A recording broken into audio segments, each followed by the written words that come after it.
Okay, I believe we are live. David, Mick, welcome everyone. We are going to be watching some quarterfinals today between Hera and Sito in the Shen Cup. I'm going to go ahead and hit that play button as I get my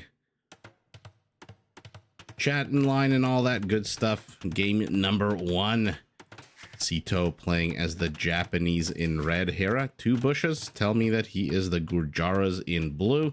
So let's keep an eye on their exploration as people join. Come say hello.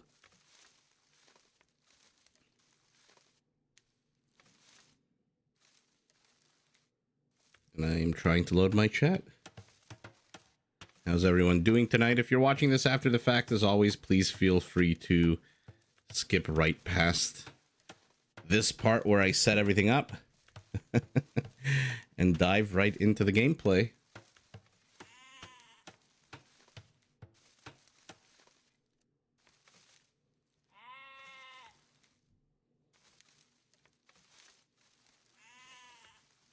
Bizarre Thoughts, hello. Just watched Hera video. He talked about me. Was wondering who is this Dave guy. That is not me at all.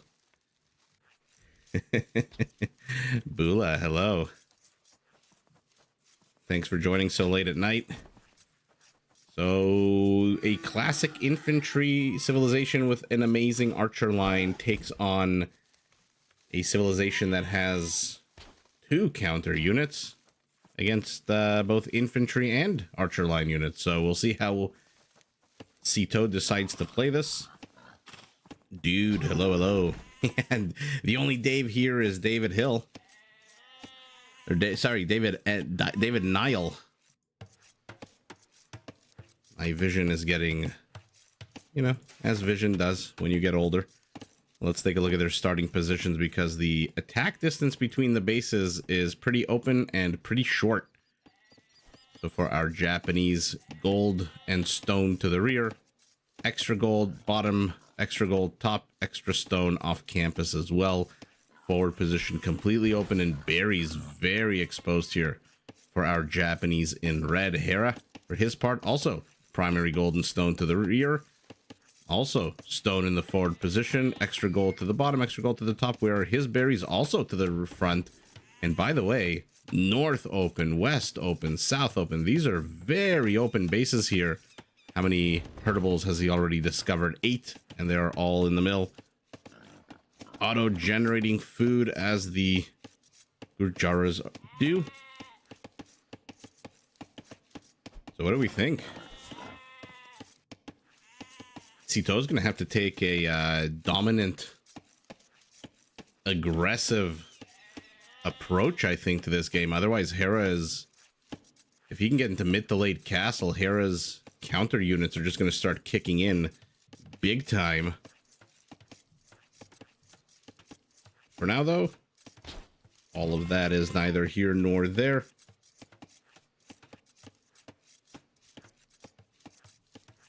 As the players are just continuing to push their herdables, their explorables, their pushables, whatever the hell you want to call it.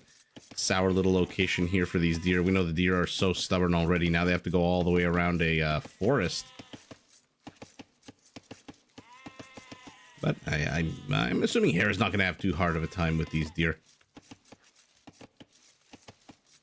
Yeah, I think Sito's gonna have to put on some kind of aggression all the way up to maybe early to mid castle. You can't let the Gurjara get Kshatriyas and then start pumping out Shravamsha riders if you're going archers.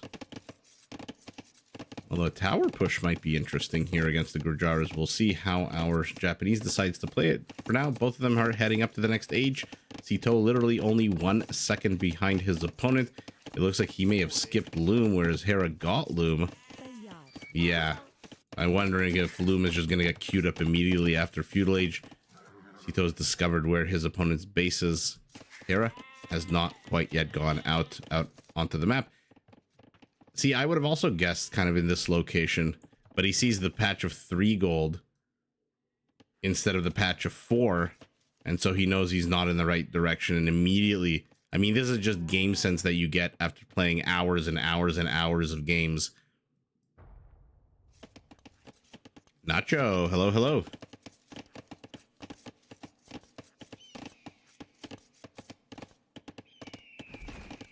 Imagine you're Hera and there's a tournament paying 20K. Wonder how does it feel to know you're getting that money in 2 weeks? All right, you're Team Hera, I guess. 9 p.m. eggs and toast. Bon appetit. Yeah, eggs and toast always good. Who doesn't like to dip their toast into eggs? The yolk. I guess vegans or vegetarians. Yeah, now Hera's done his loop-de-loop. Sees that this base is just as open as his.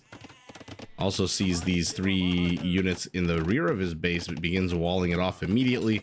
Not too much 3 melee units are going to be able to do here. I don't think they're going to risk going underneath a town center fire, so...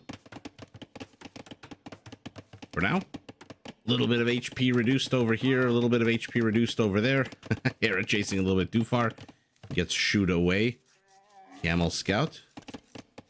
Have you seen any more? No, he's basically seen there's no wall off attempt. He's seen 1 lumber line. Both players kind of look, actually it looks like Hera's got 1 wood line.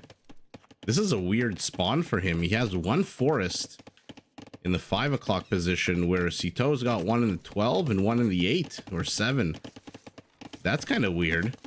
Is this Hera's second forest? It seems a lot farther than the other ones.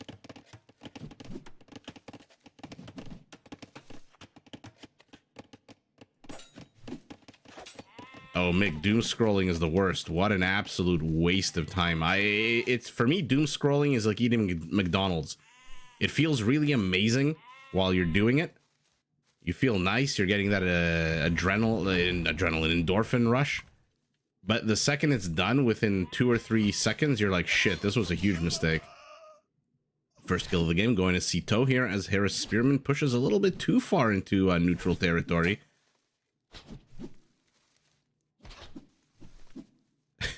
Well, David, I'm assuming that's why they're not cannibals. Lord Zook, hello, hello, young person.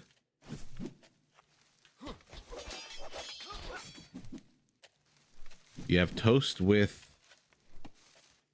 Bastirami. What is Bastirami? It sounds kind of like pastrami, which does exist here. Nacho says pineapple pizza should be banned. I'm 50-50 on pineapple. Sometimes I want something sweet on my pizza. Just as I'm sure some of these players here wants the sweet, sweet nectar of killing their enemy. Hera does get 2 units, doesn't lose a single one of his own, but his unit's HP is falling. Reinforcing skirmishers are moving across the map.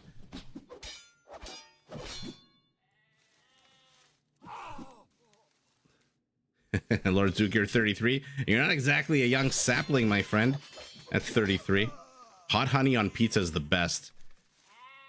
One thing that sucks about Canada is that we can't...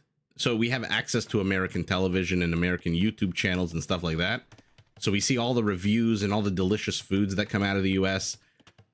But then when we try to order, like when I tried to order Mike's Hot Honey, it cost me like triple what an American would pay just to bring it. And then there are some restaurants that sell it and they know that you can only get it on Amazon for like 3 times the price. So they raise their prices as well. It's very annoying, but I love hot honey on pizza.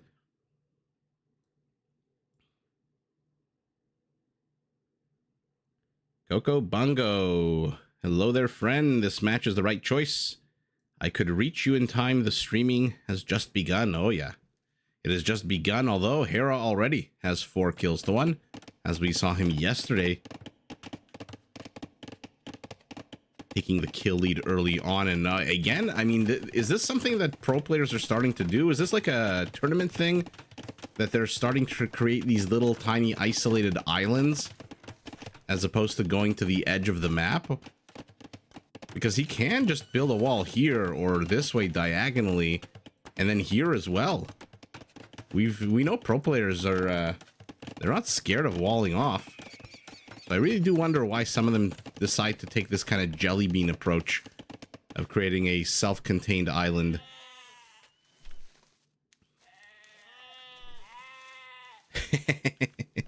Yeah, Lord Zook, some of us are a little older, some of us a little younger. Anchovy on pizza is disgusting. I agree. I never got into anchovies. My dad likes anchovies.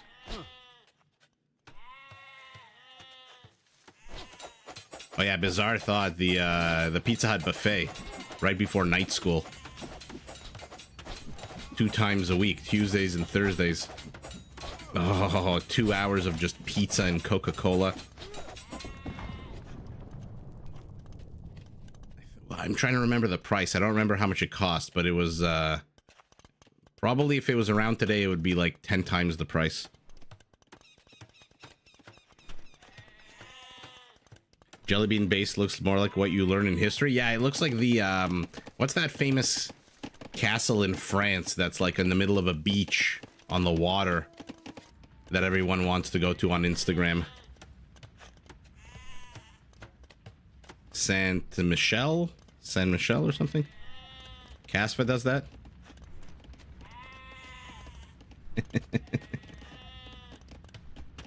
Does Casfa still play as much as he used to? I remember he made an announcement a while ago that he was taking a bit of a break from at least live streaming. Hera going with a more of a traditional approach. Wall off to the north, wall off to the east, and then a funnel here in front. We are heading up to Castle Age. It looks like our Gurjara skipped on 3 villagers, so he'll head there first. About 35 or so seconds ahead of his opponent. Mont Saint Michel, yes. Fabian, thank you so much.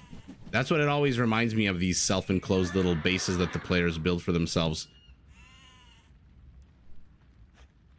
Is Cece still a pizza place? Not here, it isn't. Versailles? No. Versailles is what the apartment of the winner of this tournament will look like once they get that cash money. $5 all-you-can-eat pizza buffet?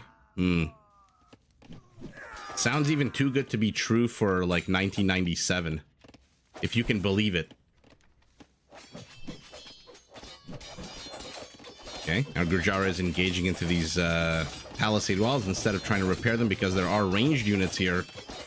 Sito is just turtling up with a secondary wall, but there's an alley here to the north. I wonder if he thinks he has time to build a wall there or not. Does Hera not see that there's a alley here? Am I the confused one? It looks like there is an alley between the barracks and the house. Hera going very much off campus for another TC instead of, I guess he already has a lumber camp up here. Hera in a very sour situation when it comes to forests on his side of the map. He's got a couple in the east position with some extra gold and a relic, it looks like. But nothing really too close by.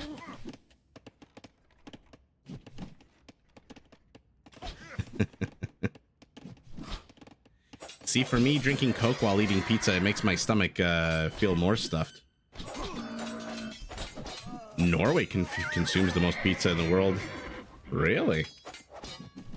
I don't remember having very good pizza when I lived in Oslo. You want to know a fun pizza fact? Costco is actually one of the world's biggest pizza chains. Costco, the retailer, or the wholesaler, whatever you call that kind of store. Hera takes an absolute massive kill lead here. Our Japanese is sitting on 1 TC, and again, the longer this goes on, the kind of worse it gets for the Japanese. A lot of their late game powerful units, faster attacking infantry, pristine cavalry line, even their towers with the extra arrows with the Asima against Shrivamshas could be very problematic. Sito needs to put on some aggression. I don't know that 6 skirmishers and a mangonel, or is this 8 skirmishers or 7, 8 are going to do much.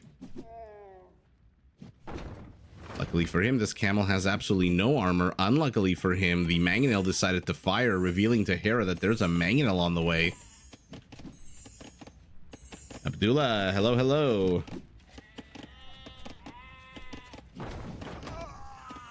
It's a Casva thing. Yeah, Coco, I mentioned it in the today's video that it's a congratulations to him. Ooh, as a noob, I always click at the base to have the pathfinding find for me the hole. Yeah, fair enough. You mean like you right click inside the base and let the computer decide which avenue to pursue? This is how we camels are, by the way, with no armor whatsoever, base armor of 0. They died to feudal age archers. Okay, Hera's gonna split his... You know Hera's gonna split. No, he doesn't even need to. There's enough skirmishers here to kill that mangonel. 18 kills to 8. Tyler, yes you did. Okay, I mean, this is just hilarious. A couple of feudal age archers against your skirmishers. And our Japanese is going skirmishers of all thing. Okay.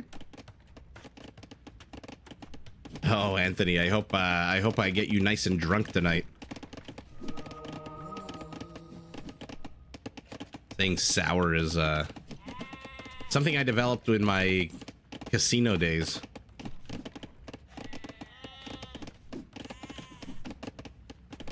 Ahmed, I want to watch some Turkish action on Arena. Yeah, unfortunately, this tournament is all Arabia, and I don't know if we're gonna get to see Turks.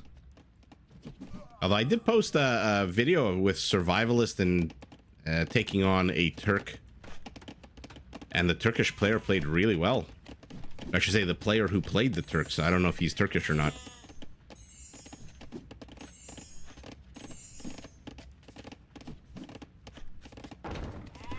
Oh, you meant Arabia? Okay, fair enough.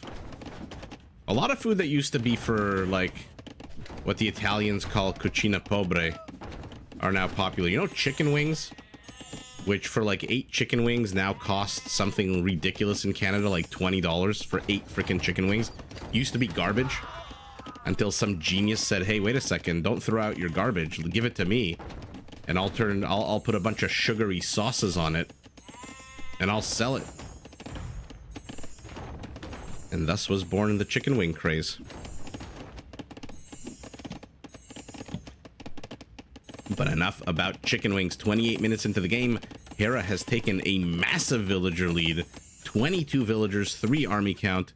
He's ahead 12 villagers, 12 total kills, but Sito has managed to kill a single villager. Oh, he loses his mangonel. Now he's gonna get... Now Hera's gonna repair that one as well. Zuil, nice to see you. On the menu tonight, depends how long the games go. If we have a 4-0 sweep, as some people think it will be, maybe I'll order something. If it's late, maybe I'll just warm up some pizza pockets. I mean, our Japanese is just not getting any action. Even this, as sour as it is, Anthony, you better be drinking, is not that great of a trade for 2 mangonels.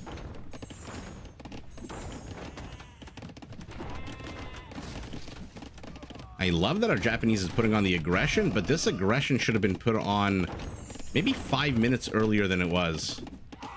In all fairness, he did try. Hera met him in the center, I think, knowing that he was going to go the aggressive route. And look at that, Hera wanders into the minimum range, the 3 minimum range of this mangonel. I mean, oh my god, just mango after mango getting squashed here. Monk on the high ground does survive, but skirmishers pick him off nice. Players fighting tooth and nail over the center position. Our Japanese is establishing... Ooh, he's establishing some fun.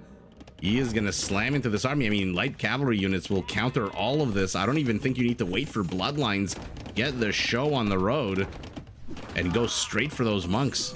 They only have 30 HP. Let's see if we can get a conversion. Now all of a sudden, Sito got a mangonel kill. Got all of the monks, didn't lose a single light cavalry unit, and all of a sudden, in the blink of an eye, the tide of war has turned. Shrevamshas are out, but the base model attacks on an 8, which makes it not very strong. I'm trying to click on one to make sure I'm right. Yeah. You might be able to dodge the skirmishers, but you cannot dodge the light cavalry units. Villagers move to repair a little bit too little, a little bit too late.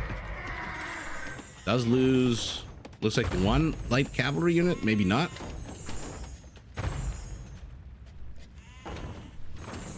William, I find them on AoE Insights. Let me Glad you could join us, right as Hera plops down a third town center, a castle, and 4 more houses. He is housed. What? We saw this yesterday. I don't think I've ever seen Hera housed so regularly as in this tournament.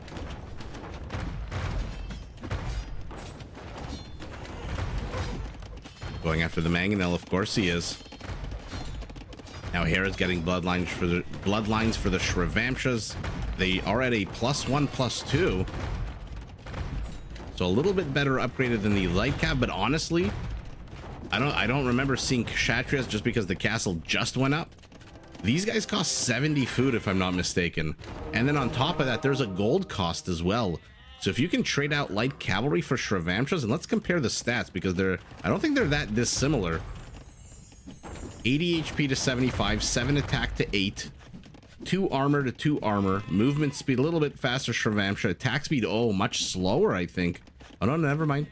I guess Hussars are the ones that attack faster. So the Shrivamsha rider attacks with 1 extra base attack. There's Kshatriyas, by the way, so they're not going to cost 70 food anymore. But the light cavalry has 5 more HP. Oh, poor animals evicted from their homes. And Sito, you animal, you absolute beast. You did not have to kill those sheep. Sheepicide. And here we go, Shrivamshas. I do believe they dodge Mangonel shots as well, but that's not that relevant right now. Hera's taking it in small little pockets, but the vast just numbers here for our Japanese? No! What the hell happened there? I thought our Japanese had that handily. So let's see what we're working with. Forget the villager. Forget the monk. Especially forget the sheep. So our Japanese armor. Oh my goodness. 10 skirmishers to 10. So let's ignore the skirmishers because they're all things being equal. 10 skirmishers, 10 skirmishers. 13 Shrivamshas against 3 knights, 6 light cav, and 6 mangonels. So maybe I just saw too many mangonels. And I love that Hera moved his skirmishers to the south.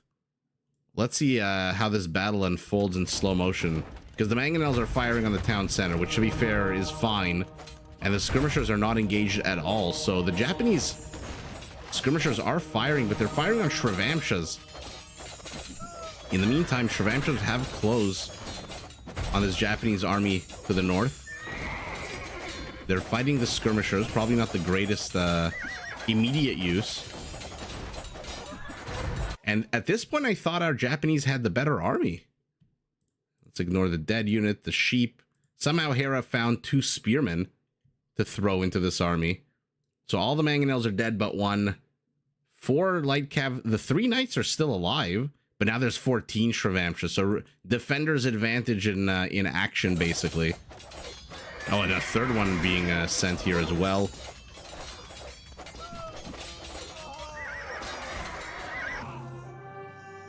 And at the end of the day, Sito just taps out. I don't know why it keeps highlighting the sheep. Yeah, Hera's army started down HP. Now it's ahead almost double the HP. Okay. Could he have recovered? I don't know. He's down like 50. Oh my God, he's down 52 villagers. I mean, he's looking at the score. He's seeing he's down 2,000. That was just a bad engagement. But by the way, what a nice ping pong. First, Hera took the battle here. Then Sito took the battle. Now Hera took the battle again. Skirmisher to skirmisher, light cav to Shrivamsha, mangonel to mangonel. Honestly, this is very, very close. 13 mangonels. Although, to be fair, the 21 Shrivamsha riders are pretty much, like I said, the longer the game went on, the worse it got for our Japanese, who just, even Yasama towers, which normally are fantastic, are not that great against the Gurjaras. The only thing he had was more gold. 7,500 resources more. Both players having 1 relic apiece, 2,000 more food, 5,000 more wood. 2,000 more wood, 5,000 more food. Our Japanese ran out of food, it looks like, and Hera with 2 castles worth of extra stone. Yeah, maybe Sito was just expanded a little bit too late. By the time he's got these 2 town centers, Hera's up to 3, a castle as well. And like I said, once Kshatriyas comes out, once the castle is up, I don't know that the Japanese can really field anything here that's, at least not in this stage of the game, that can take on the Gurjara army. Yeah, he definitely did not have enough food, even though he still had 16 army count. But, okay, game number 1. Not the longest, but definitely a fun back and forth between the 2 players.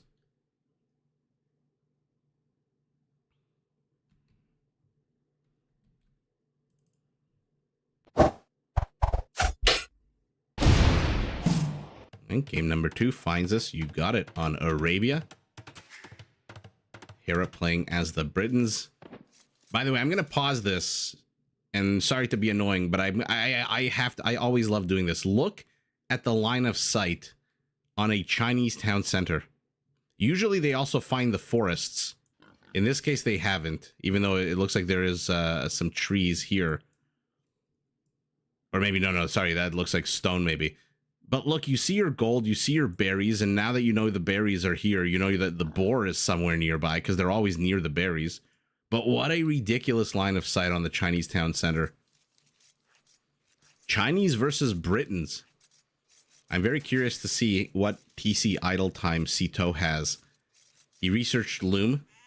Because you start with no food at all, there's always TC idle time, but he's already gathering, and I see the villagers twitching in what looks like forced dropped food. 16 seconds, not terrible. Zygos, hello, and gracias por los abrazos. Naruto Maniac, you gotta get up for work in 4 hours, but AOE over sleep. I hear that. I hear that bigly. The forests are actually right next to the berries, so let's take a look. Was I right about the stone? Yeah, of course. What else comes in 5 patches in that kind of position? 3 tiny but defensive forests here for our Britain. And look at the openness of the Chinese base. But anyway, let's do one base at a time. Both primary resources in the forward position. I mean, this is just gross.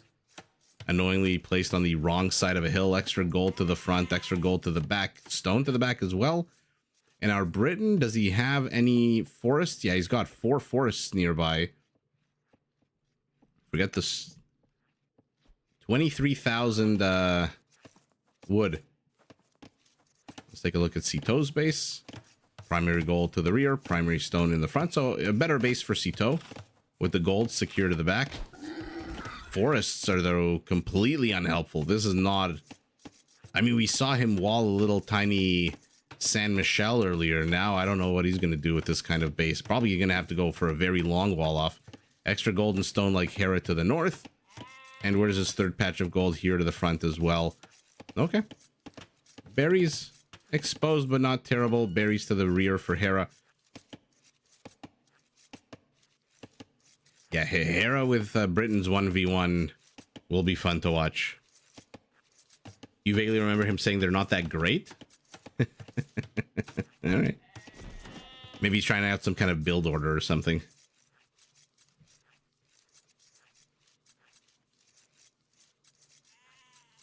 Oh, man, it's a -5? Ooh. That's okay. -5 is not terrible. I'm remembering all the winters here in Toronto where it was like -30. And of course the bus is late and the streetcar is late, the subway's late, everything's late, nothing's working. Standing outside, face freezing off, 600 people around you trying to get on the same frickin' bus. So -5 isn't terrible. Both players pushing their deer. Now, I'm assuming we're not going to get to see any longbows out of our Britain. Pro players in a 1v1 with Britons generally favor the archer line units over the longbow. 20 seconds of idle time right now for that Chinese TC.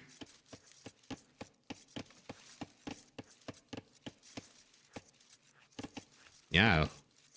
curiouser and curiouser. Let's see how he decides to play the Britons. For sure, his wood lines are much better than Sito's. Oh, okay. Changed his mind here as well. Does not want to go after the deer. These hunters look like they might want to go after the deer. No, they're going for a lumber camp. And this time Hera knows exactly where to go. Perfect symmetry of bases. And he's going to discover the bushes, immediately knows where he is. Sito took a bit of a strange approach. And went... oh, but never mind. Still ultimately does find Hera's base. Hera walls this. I wonder if that'll stay up. No. Not unless he sees a couple of militia pushing out.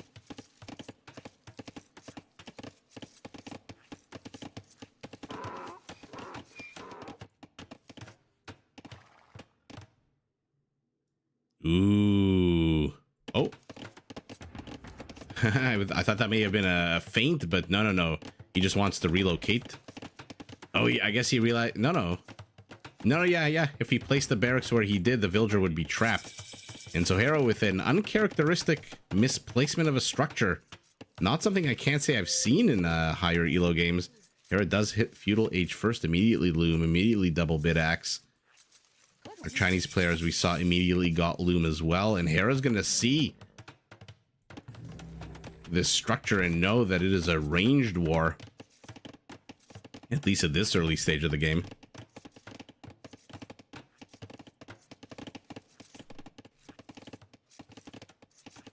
Hera's returning home with his scout. I guess he's seen enough, expecting some kind of attack. And now Sito is going to discover the archery range as well.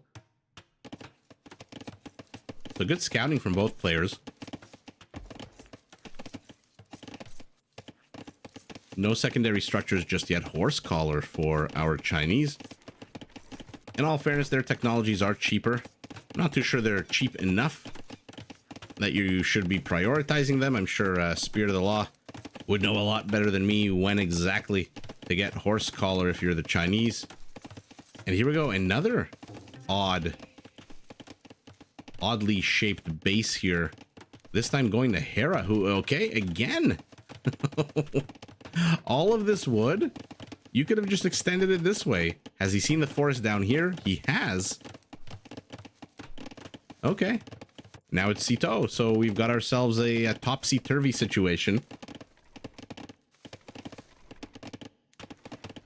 compared to last game. And here are those spearmen moving. Spearmen. Did he see a single stable? Why is he attacking with spearmen? You're not Lithuanians.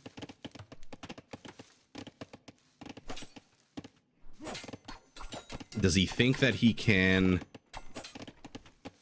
block the villager with the spearman or block the villager with the scout and then use the spearman to attack?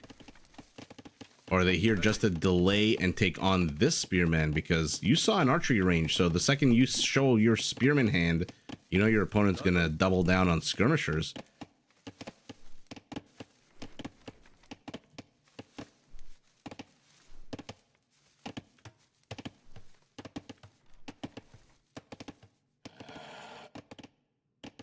Hera is... Zagos, I'm trying to read your message. Hera is open here so that he can engage with Sito. Is that what you wrote? If so, I'm going to pat myself on the back for understanding. You mean his base is more open? Sito gets chased by a wolf. Doesn't really have time to stop and attack it because those skirmishers are hot on his tail, but he is setting a nice little trap here for Hera. And now skirmishers enter into each other's minimum range. Sito gets 2 kills, but loses a unit of his own. Uh-oh. Hera's going to lose all of his skirmishers. There's nowhere he can run here. He's going to have to delete a house or lose all these skirmishers. I think he realizes that. Immediately turns around, says, if I'm going to die, I might as well take one of your units, 2 of your units down. What an amazing move. Who would have done that if not these high elo players? That was a crazy move. Devashish, welcome. And now the Base that was abierto is now... Ooh, how do you say closed? No, not cerrado. How do you say closed? Or is abierto closed? Oh my goodness. I'm embarrassing myself here with my absolute terrible Spanish. We'll see what Sito can accomplish here with a couple of skirmishers. I'm sure this scout is not going to get too much done.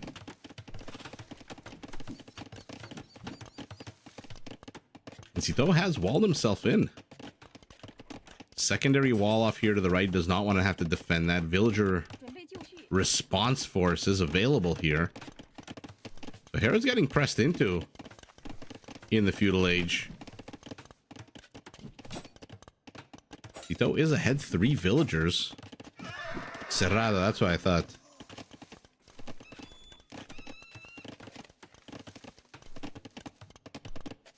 Doing the best things in the worst situation. Yeah, that's why they're the big boys. Echado. Not too sure what that means. Carlos, what does that mean? But at the end of the day, all of this aggression, all of this maneuvering, etc., means very, very little. Our Chinese is heading up to Castle Age. The kill, most if not all of the kills happened here in that one elongated engagement. Skirmishers are not really going to kill any units, to be honest, unless, you know, in the rare case when you block a villager from escaping or the villager is trapped somewhere. But on the whole, Sito is putting on the aggression across the map so that he could hit Castle Age first, and he is going to hit it about a minute ahead of his opponent. Oh, it's another way to say closed? You Quiero Taco Bell. What happened to that Chihuahua? Gotta be dead by now, right? Somebody just destroyed something. Ooh, okay. Stable for our Chinese, so I'm assuming knights are gonna come out. Hera usually has amazing scouting, but in this particular game, he hasn't really scouted very much. You can even send just one skirmisher. Their line of sight is not terrible. They do actually see quite far. I like the map of Hera. Está bien dicho así, sí. 3 wood lines and saves the gold. The problem for Hera is that he does have 3 wood lines, but they're very, like I said in the beginning, they're very small. Pequeño. And so you can really abuse them with the ranged units. Yeah, one knight is out on the way. Elite skirmisher and bodkin en route as well.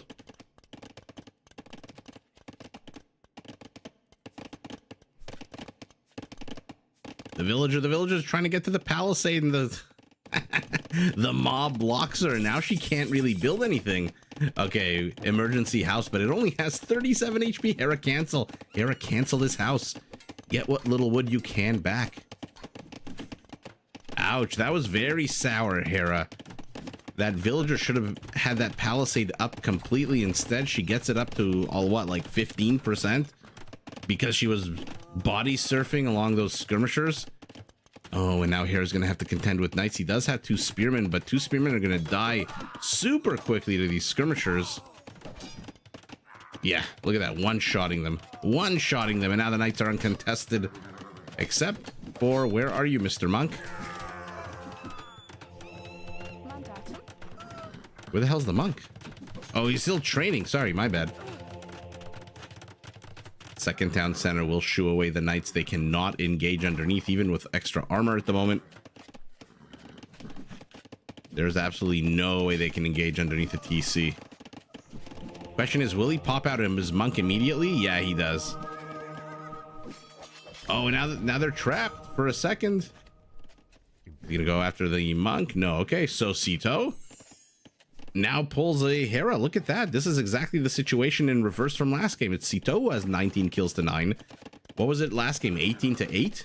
Now it's 19 to 9, including 2 villagers. Very aggressive siege workshop, and Hera is playing in the dark. He does not know anything. This is his map vision right now. He sees nothing, Jon Snow. And so he's moving out. Was he expecting perhaps a siege workshop here? No, I think he was, yeah, he was just looking for a suitable plot of land for his TC. And to be fair, as long as Sito can keep poking holes in the wall off and running away, eventually he'll be able to use those holes and attack into them. So not terrible here for our Chinese in red. Yeah, bizarre thoughts, exactly. Usually it's the exact opposite of what's happening here. Like Sito pulled a reverse Uno card.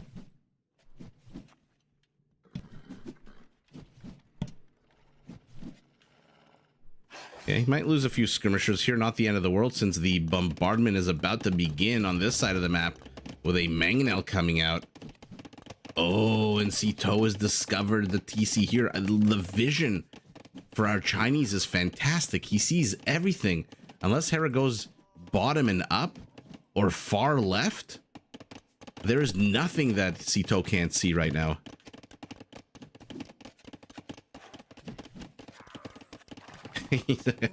He's El Cucaracha. La Cucaracha. Is a male cockroach a cucaracho? How does that work? Town center under siege. Looks like the wood line probably will get under siege with this one mangonel. I mean, Sito is missing an opportunity here to get a few villager kills if he sees those villagers. Yeah, he sees them and now he's moving forward. Let's see how many he can get before Hera realizes what's going on. Should be 2, 1. Oh my goodness, look at that blast damage. 2 HP left on this one villager.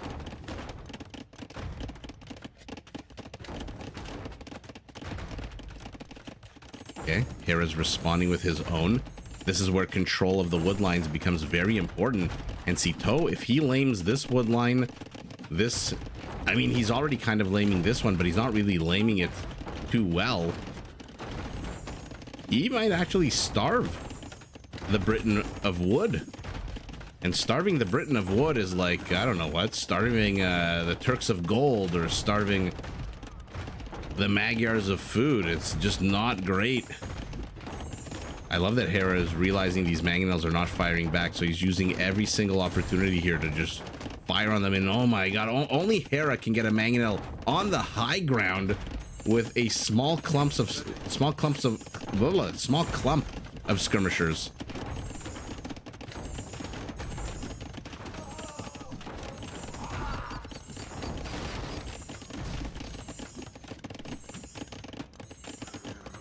Hera's micro is insane. I agree. If you ever have time on your hands, you should check out ACCM's YouTube channel. He has recordings of all the pro players from like 4 years ago, 3 or 4 years ago. But it shows you how they micro and how they look like when they're playing. And when you look at Hera, he switches between game screens so fast and so well. His micro is just absolutely insane. Another anchor town center. He's going up to 4 town centers out of Britain.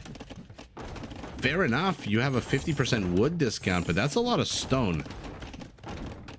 And I guess that stone you don't really need for a castle. I guess yeoman is not exactly a cheap upgrade. Somehow that missed the villager? How did that happen? And Sito's risking it for the biscuit. He's going straight for the knight monks. Looks like the mangonel actually killed one of those monks. Yeah, friendly fire 1. But the follow-up will get it done. The knights, how's the TC HP? Oh, he can't even garrison villagers inside the TC anymore. And so they move out and they're attacking mangonels. Okay, they're attacking mangonels as they get converted.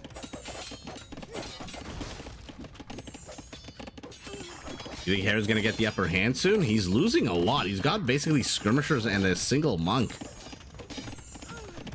That being said, no more siege for the Chinese. And now the town center has been repaired above the 20% mark, so villagers, skirmishers can go inside. Actually, maybe Hera will take the upper hand. He's... oh my goodness, now another knight dies? But look at our Chinese follow-up. He's inside the base. And this is what I was talking about earlier. You can poke and make little holes. May not use them immediately, but eventually you can shove your army into those holes. Knight with 1 kill, light cavalry with 2 kills. But Hera's holding. Ooh, maybe not for long here. Villager down. Okay, decides to delete the knight instead of giving it to his opponent, realizing that maybe I'm not going to get another villager kill. So might as well just deny Hera a knight. Oh, I mean, he must have seen the infrastructure. He hasn't seen the infrastructure here, but he knows to place a castle on the high ground. But before the villagers can even move out, before they can get their hard hats, their hammers, their OSHA certification, he already pushes in with knights. And now I think red might not be... Okay, he does see it.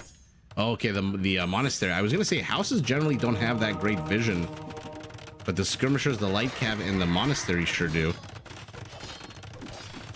Castle will go up. Hera's going to pay a heavy price for it, though. But if Sito sticks around too long, he's going to pay a heavy price.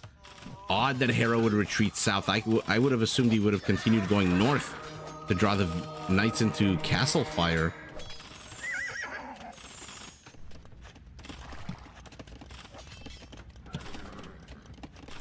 Okay. Most of the cavalry force inside the Britain base is dead. Another light cavalry trying to get a kill, not getting any, dies.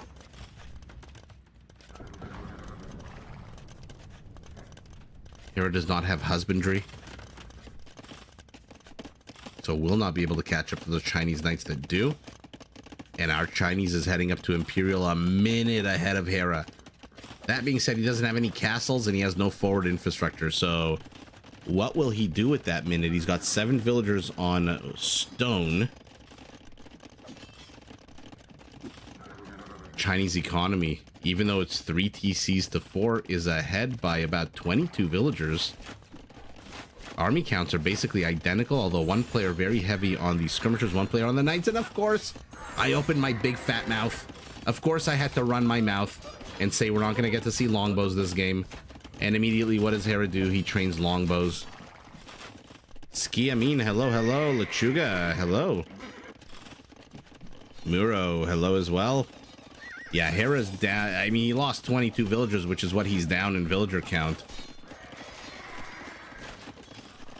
Longbows, let's see it. Longbows with ballistics with +2, +1. But I've said this before, and I'll say it again many a time. Yeoman's is way too expensive an upgrade. It needs to be made much cheaper. The longbows, by the way, in Castle Age do come with a free +1 range, which is why with Botkin he's at a +3, and in 17 seconds he's going to be at a +4. 9 range is not terrible for a longbowman. Hera's got a good amount of resources. Our Chinese is broke, although he just started researching Cavalier. So let's see what's going on. There's another raid to the south. Castle denied. 800 HP. Attack the castle. That would be funny. And we're castle dropping. Hera should see it with the villagers of... sorry, the villagers. There's a freaking outpost right here. Sees it all. Light cavalry come back. They see the castle is continuing to be constructed. This town center is still up. Hera's in finally in triple digit. Villager count, right as I say that, of course, a bunch of cavaliers show up with +2, fully armored in a minute and 20 seconds. Blast furnace. And here we go. This is what Hera loves to do. When he gets attacked, he attacks right back, and at the 38-minute mark, gets his first villager kill. His first and only. It looks like 10 more villagers have been killed by our Chinese since last count. Okay, Cavalier is not going to survive. This band of cavies, how much? 5 villager kills. Hera, where's your university? There it is. Where's that murder hole upgrade? Now he's losing even more villagers. To be fair, he's on 4 town centers. The villager kills are great, but he's still in the triple digits. Where are his longbows? By the way, 9 longbows with chemistry, 10 attack, 10 range. So forget Warwolf, he's just going pure quantity right now as the Cavaliers continue running amok. 10 kills, all of that villagers. Gonna lose a few here. 11 kills. How's the Treb war down here? Oh, look at that. Hera's defending his Trebs. But there's nothing here. Nothing, no villagers to... Oh, he does manage to get it up. But he's going to lose so many villagers here. Wow. Defend against the Treb's fine, but you're down 60 villagers. Down 47 total population and villager count. Another castle to the north gets spotted. Sito's vision this game is absolutely superb. He sees everything. And now longbows are taking down a unit that has 150 pierce armor. Ahmed, no, he does. That's the funny thing. Hera has been getting murder holes a lot lately, which is why I'm finding it very strange. No one else does as much as he does. Is he gonna get a single Treb here? No. You see, with Warwolf, those villagers would be dead right now, but the longbows finally do manage to snipe them. Yeah, Hera's been actually getting murder holes, which is surprising for a pro player. He does secure the northern portion of his base. He's up to 113 villagers. He is not tapping out, even though he's down 40 villagers. And our Chinese, look at the minimap. Our Chinese player controls the entire freaking map, and wow. Sito putting on aggression. He's to the north, and by the way, Hera doesn't see it, right? No, he does see it. 50. How does this have 51 HP? Oh, there's a single villager here behind this animation or this logo. So Hera sees the castle. This is Hera's vision. He sees the castle to the north. He lost his castle to the south. In defending the Trebs, he lost something like 15 villagers. Now he's going to lose a whole bunch more.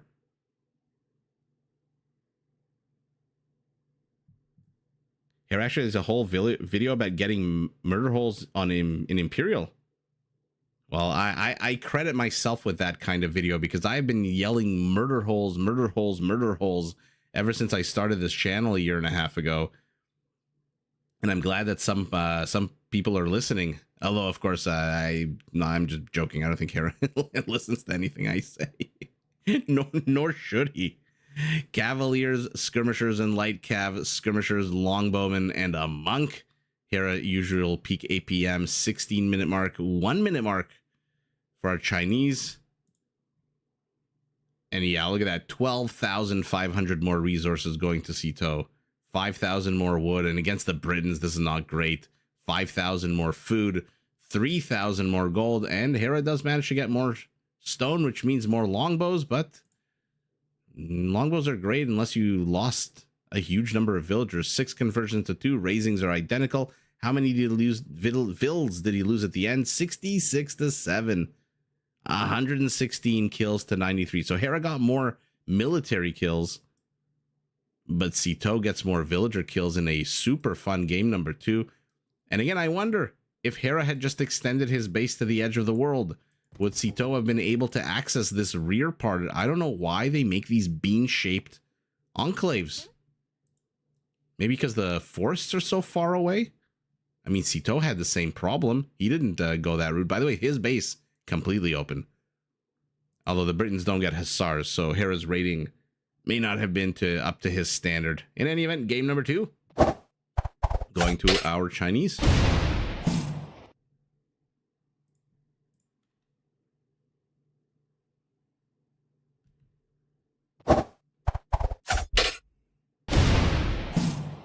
Game number 3. Let's take a look at who's fighting who. The Persians in red are taking on the Mongols in blue.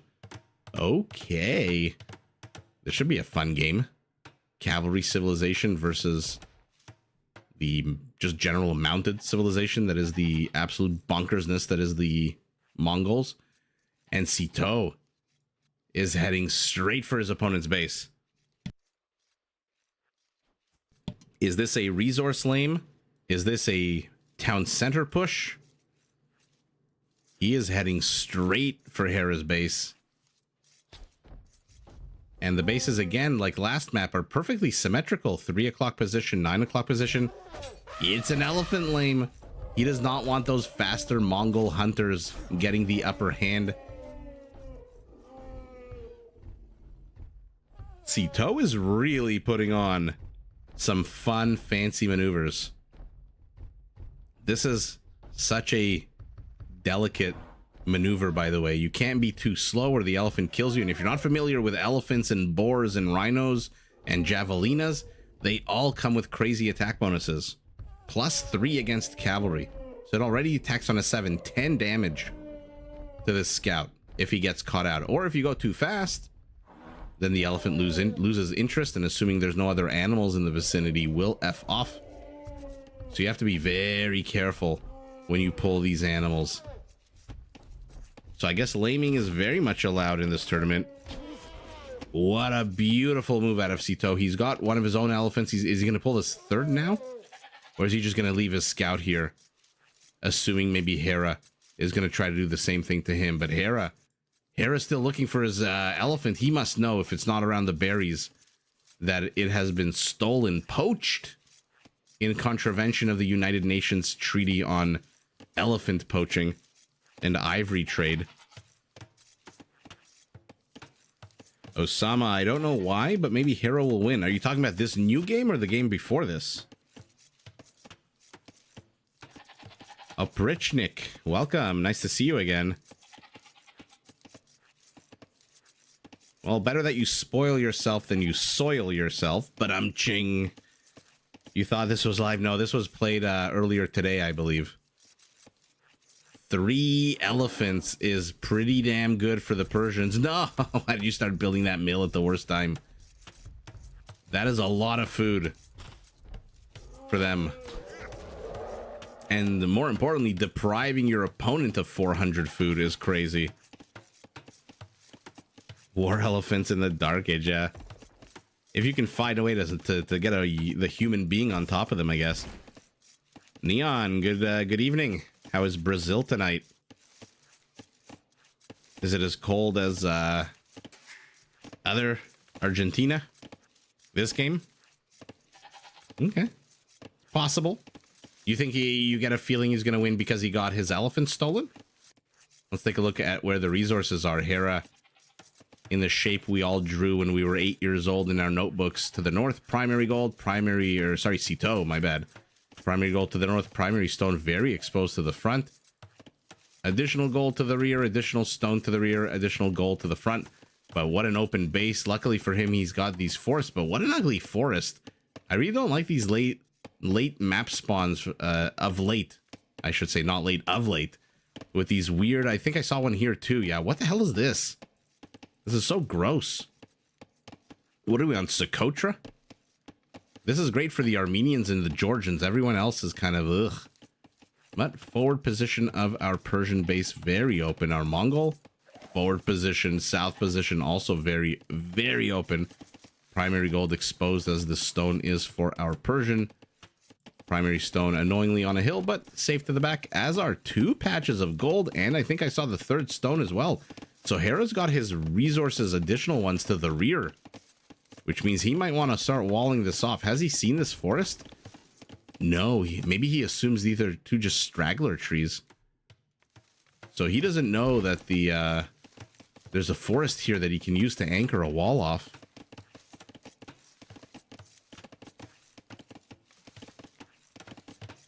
Hegu Parboa.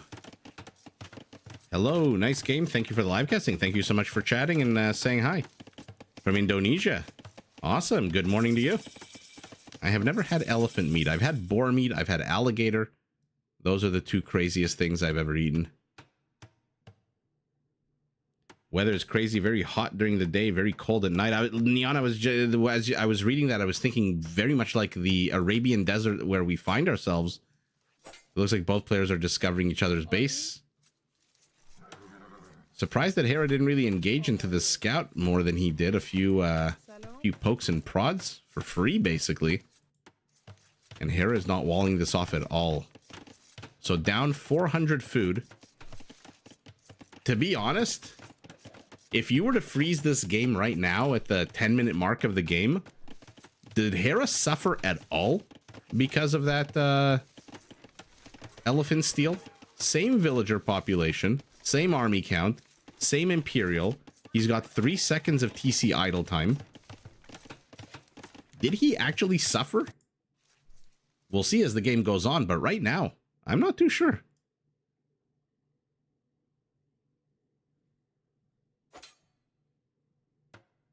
You feel like you're a Hera fan? All right. Fair enough.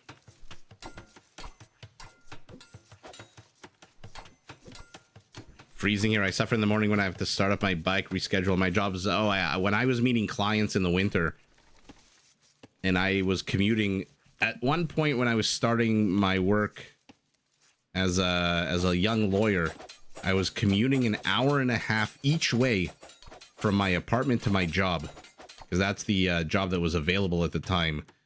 And some mornings I told my clients, I can't do it. Like, we're going to have to reschedule our meeting because it's minus 28 outside.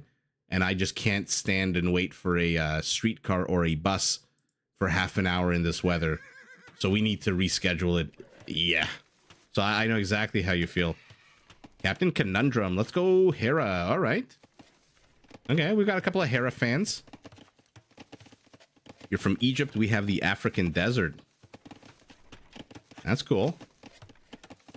Which part of Egypt? Alligator meat was very tough, as was boar meat. Very salty and very tough.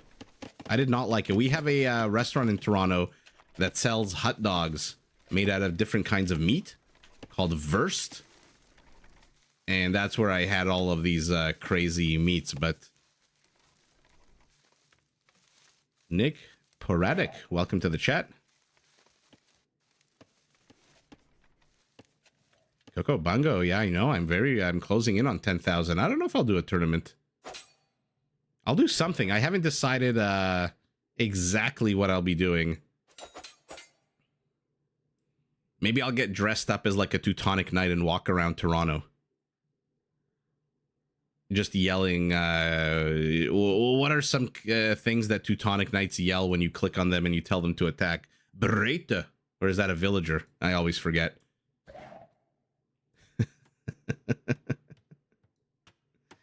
Hera generally plays aggressive after losing a game. Well, we're about to find out, aren't we? He's being very aggressive. Again, not walling himself off to the edge of the map. Captain Conundrum, are you also Torontonian?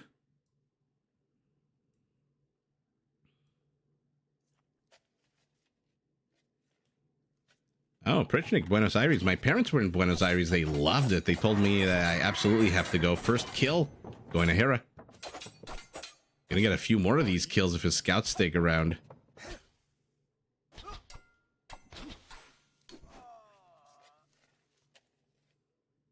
Captain Conundrum, you are from Toronto? Yeah, you've been to Wurst? It's so good, right? The one I remember going to the one on King West. I'm not sure if it's even there anymore. And then they opened one at Union Station. That's where I had all that funky meat.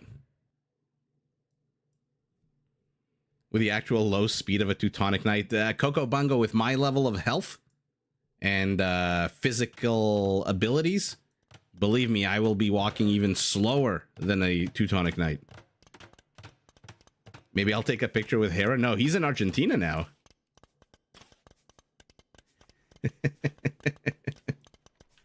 Maybe one day, that would be cool. I mean, I do spend a lot of my casting life talking about all these players. It would be cool to meet some of them. Hera gets another kill, just poking that scout. It does die. I love when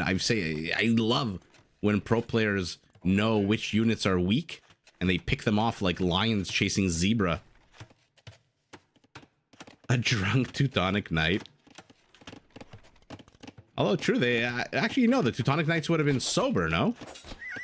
It was like a religious military order. Although I don't know what the hell a religious military order from, what is it, like the 1200s?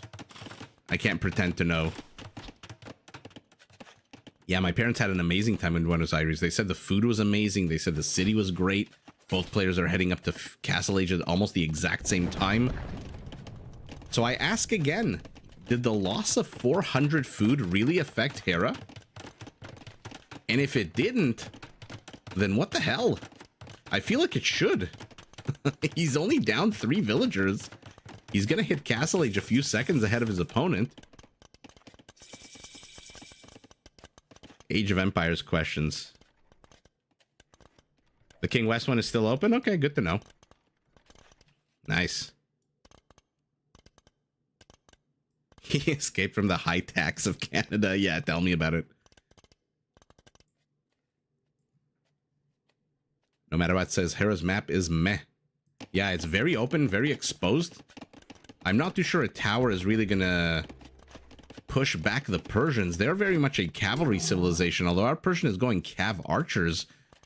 To be fair, the Persians do get Parthian tactics in the Castle Age, so that extra 2 pierce armor might make them venture into this tower. Although, as we saw in the beginning, Hera does have extra gold to the rear. Has our Persian seen it? Yeah, he's seen one patch of it. Hera's going Step Lancers, which is going to make walling this off and defending the wall off very annoying. Villager, where are you going? Oh, he doesn't see them. Okay, front door open. Why the hell not? Now he sees them. Look at how fast. No, you're not going to make it. You're not going to make it. Oh, he made it. How the hell did Sito's villagers get there? Hera hesitating for just a split second. And that causes him to not be able to get into the base. At least not with the Step Lancers. He's definitely getting into here with those light cavalry units. It, by the way, also looks like our Persian lost all of his archers here to the north. I'm assuming to the Step Lancers. Yeah. Well, 2 to Step Lancers. What else killed them? Oh, tell me villagers. Oh my god, villagers killed the archers. I love it.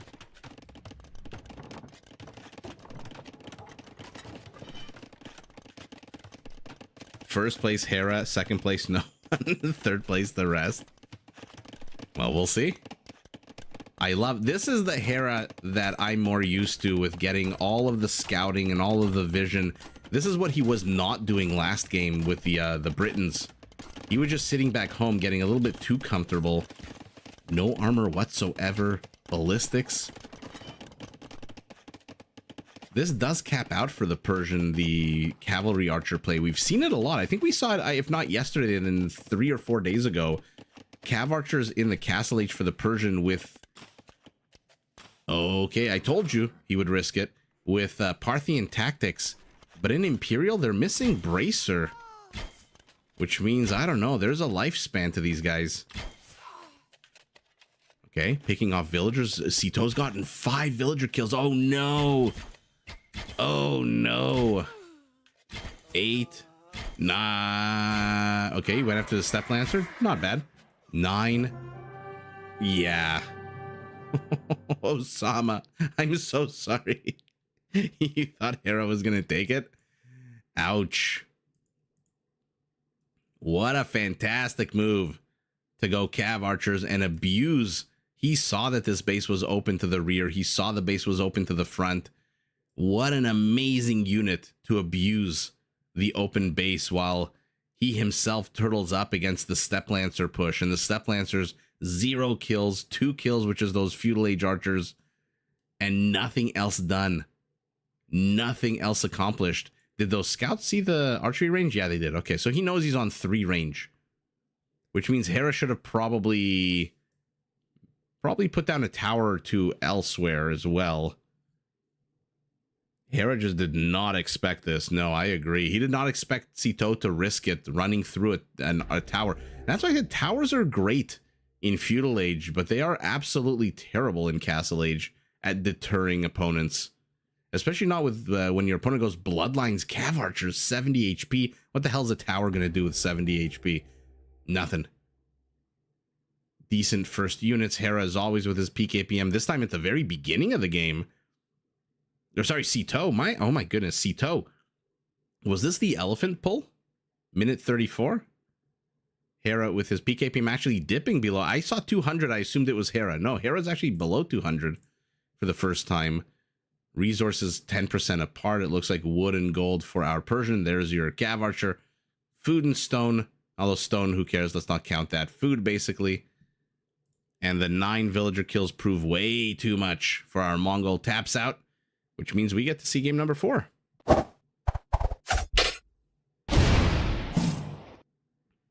Yeah, absolute open base punishment. 100%.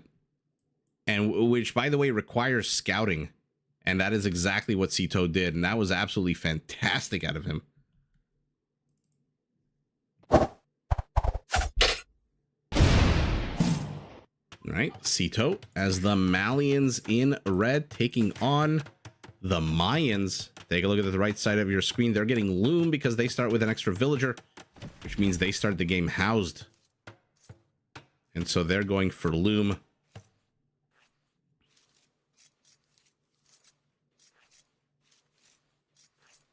You would put Sorakuma as number 2. Interesting. Fourth yourself. Okay. A little bit of self-promotion there. And look, at the end of the day, maybe I'm not realizing something, but maybe the elephant theft, the poaching of the elephant had something to do with that W. Although if you were to hit freeze on the game at any point, it did look like Hera pretty much was at the exact same spot as his opponent.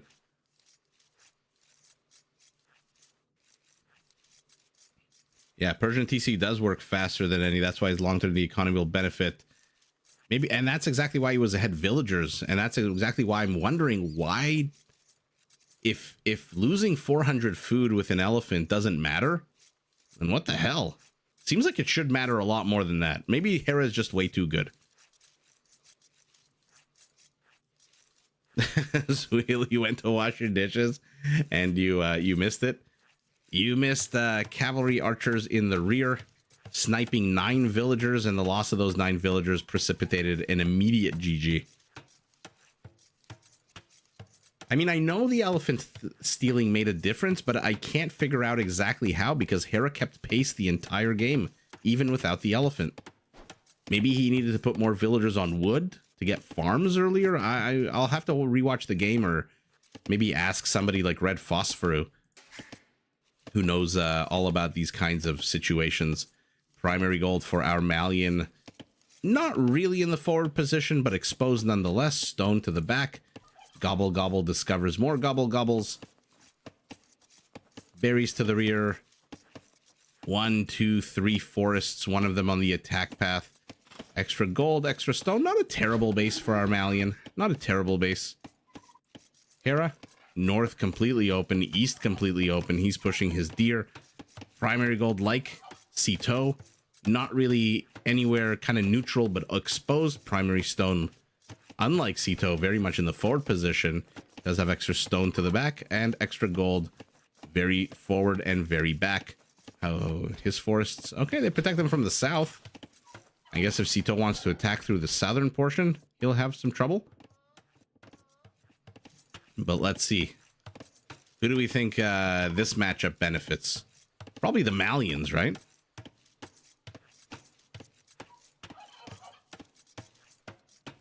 Yeah, the Malians are very, I wouldn't say weird, maybe versatile is what. Oh, they call it versatile. There you go. Like the Chinese. Which means Hera's going to have a lot of scouting. A lot of scouting. The Gabedo is vulnerable to plumed archers, but plumed archers are also vulnerable to Gabedos. Gabedos do 10 attack, which is Mameluke level attack. They do knight level attack. The plumed has the speed, which the Gabedo also has, but the plumed doesn't have as much armor or HP to take care of business.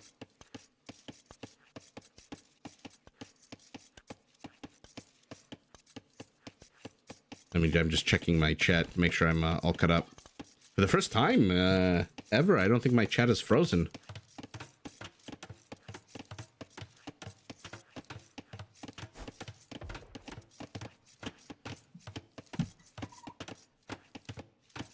Now, having pushed all of his pushables, our Malian is heading out.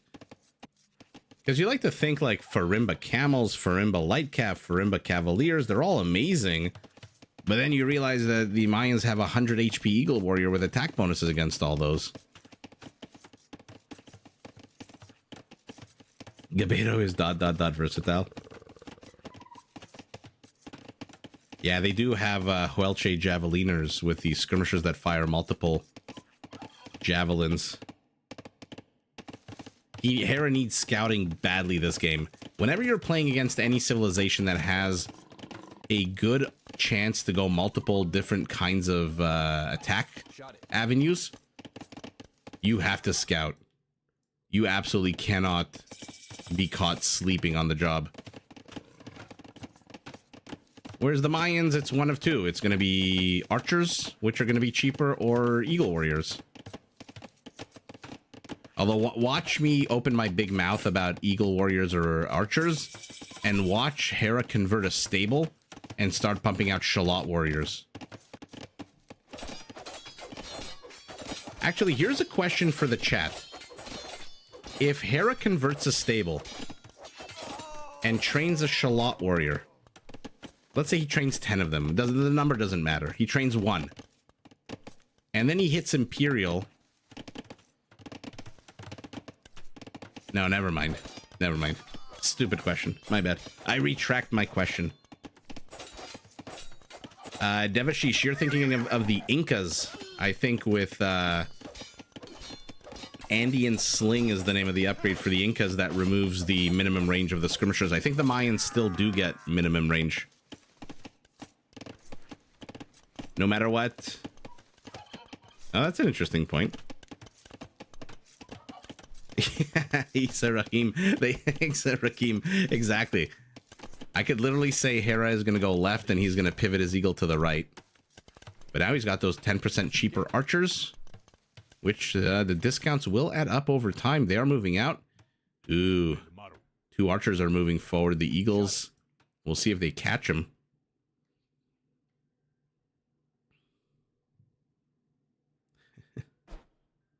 Yeah, the Gabeiro is the only female military unit in the game. Pan, you like Hera the most? Better than Viper. Mm-hmm. Fair enough. What's that video that was... there was a video that was made like a month or two ago about who's the greatest of all times. Oh, Coco Bungo, that's exactly why I realized my question was completely nonsensical. You realize how I like stuttered halfway through my question? It's because I realized the Mayans don't have redemption.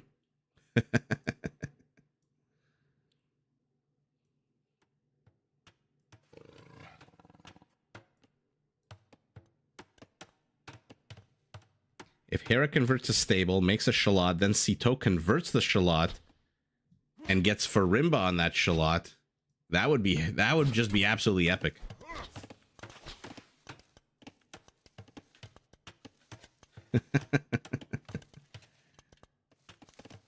That is definitely like a 1 in a million situation. By the way, what is this weird butt-shaped base here for our Malian? Extends to the south, not quite to the north. Looks like Hera again is going for a bit of a isolated enclave. Kyle says, who's Viper?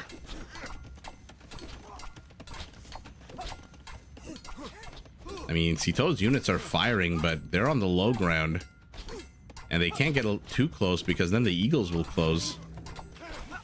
That being said, Hera sees the flags are up on this archery range. Oh, yeah, has not seen the second archery range, though.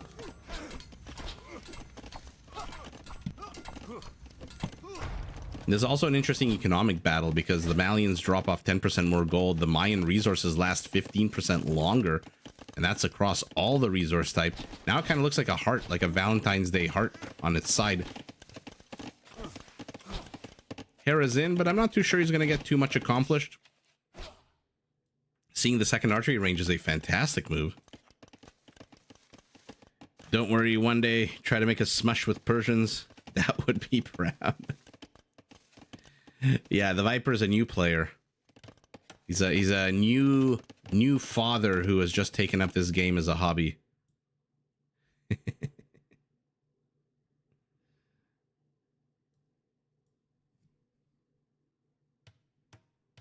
David, thanks for joining. Grocery shopping. I have to like prepare myself every time I go grocery shopping for the $200 bill that comes filling 2 bags of groceries. Somebody recently posted a picture from I think Metro or I forget if it's Metro or Loblaws, which is the name of a grocery chain here in Ontario, in Canada, where 4 pieces of chicken breast were $41. Craziness.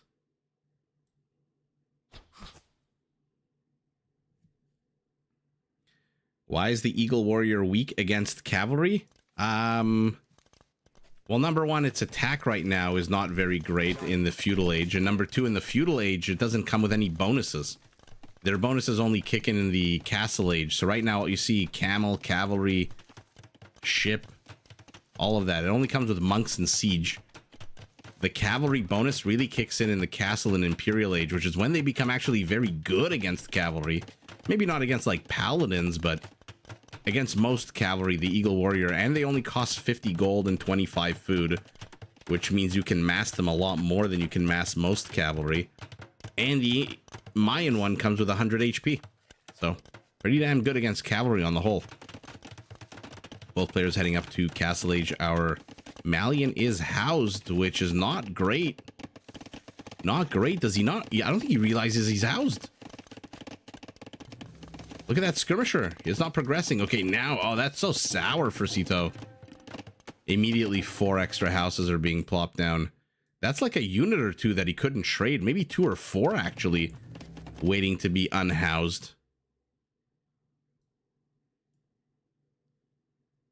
Yeah, Lemmy, that's a good point. The Viper's dad was one of the original AoE zone people, wasn't he?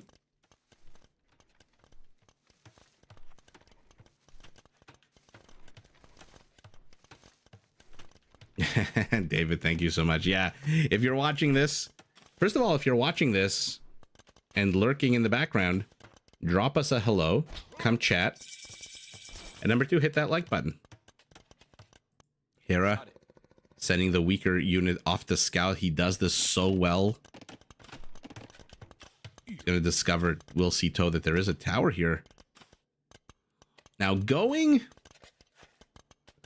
archer play against the Mayans, who right now in Castle Age have 20% cheaper foot archers. That is definitely a flex as another villager falls.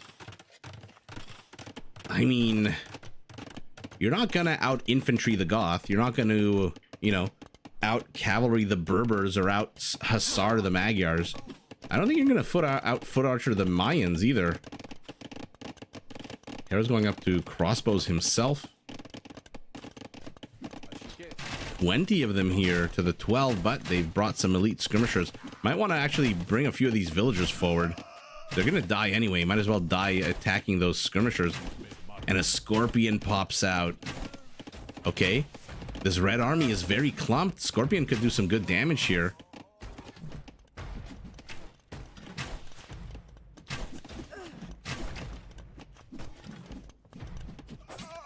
Oh, Sam, you think Hera's in a bad position this game?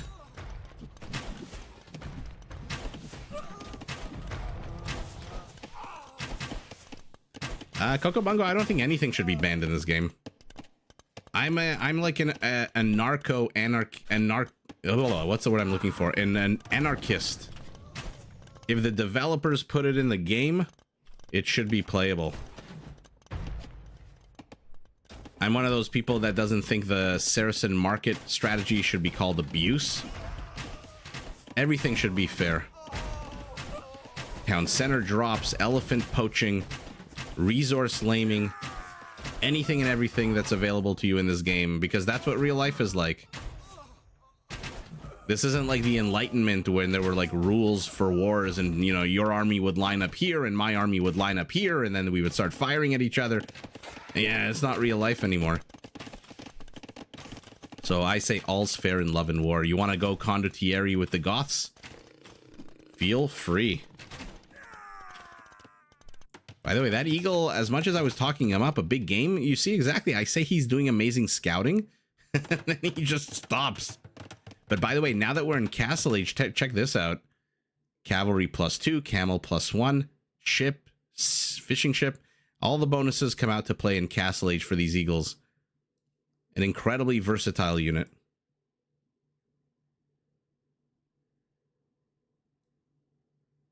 Captain Conundrum, I agree. That's my philosophy. If the developers want to ban it, for reasons, whatever, let them do whatever they want to do. But if it's in the game, I don't care. Anything should be available to all players at all times. Otherwise, like, it's just strange. Now, the players themselves can decide, like pro players, you know, for some reason, strange reason, decided that murder holes is no longer a good or a viable upgrade to get. Let the players decide, but yeah, anything should be allowed.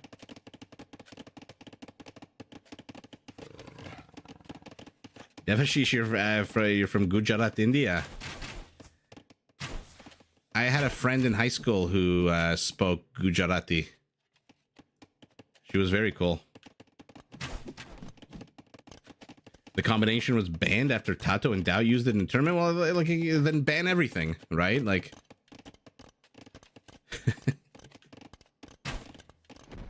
I don't know. To me, it seems very weird to like ban things because they're too good. Sorry, I need to turn my light on. But that's just because I don't think there's any, you know. I also, by the way, don't believe there's anything that's there's such a thing as a Civ win, with very few exceptions. But, like, should you also ban... I'm trying to think of another good... Should you also ban a Burmese-Lithuanian combo? Because the Lithuanian will know where the relics are out on the map. And then uses Monastery that works 20% faster to go and get those relics? Like, is that fair? For the 4 attack bonus on his Lechai, which will destroy any army? Once you start banning things, it's weird because they're in the game. Deal with it. Kevin, hey, nice to see you again. Anyway, my rant is over.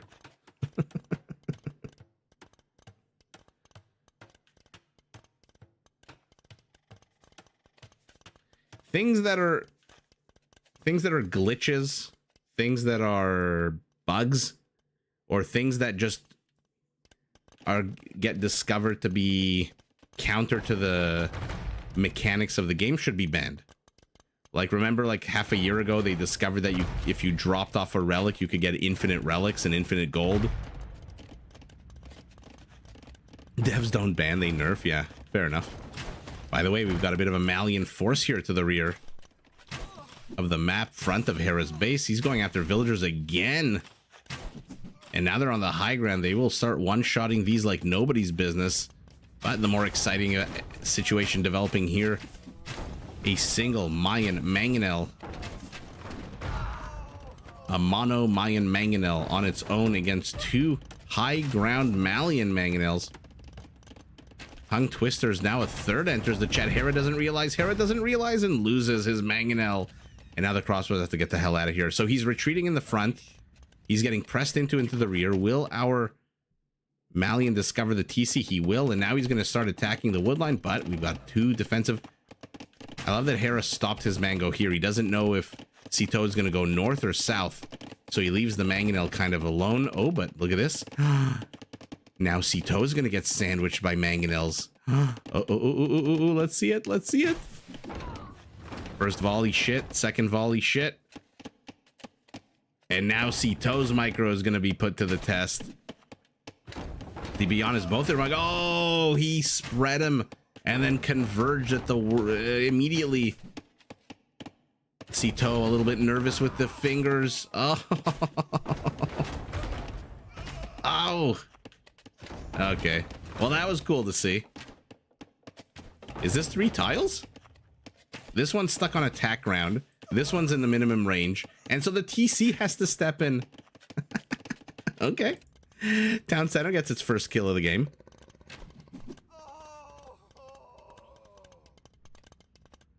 Yeah, Issa, I agree also. That, like, you have to consider things across all Elos.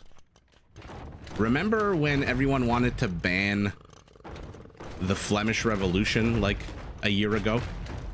Memb was like, I think Memb actually banned it from his tournament.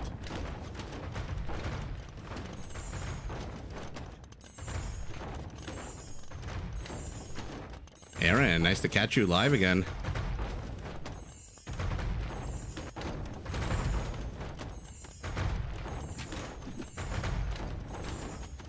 No bizarre thoughts. We don't talk about politics here. We are pure Age of Empires and food. Maybe Nicolas Cage and music sometimes. Mostly food and Age of Empires. Who's kidding who? Hera loses a mangonel. Sito loses a mangonel. What the hell is going on? Another 2 dead mangonels, which leaves Sito with the advantage here. He actually has the better army. Oh, not for very long. Not for very long indeed. And Sito's moving forward with a siege workshop in the middle here. How many villagers are moving to build this? 1? 2? Okay, so it's not going to go up anytime soon. Hera, for his part, rebuilding his mangonels. Where's his siege workshop, by the way? Kind of in the rear, so they have a long way to go before they can hit the battlefield, and he realizes that, immediately puts a second siege workshop forward. Ooh. Oh. Will the outpost see this? No, it doesn't see this.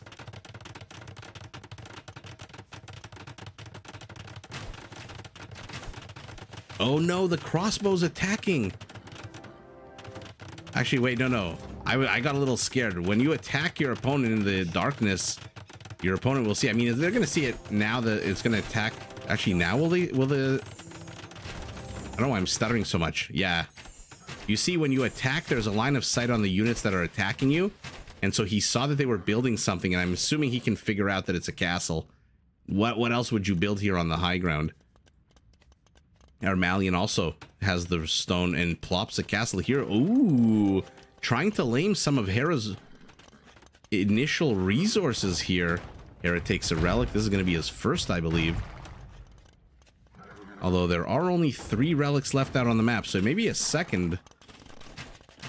Where even is his blood-soaked monastery? What am I missing here?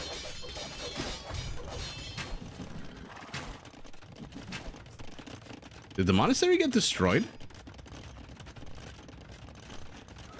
Or am I completely blind? Malian army has inserted itself yet again. Yeah, no, the monastery must have gotten destroyed. Brian Adams forever.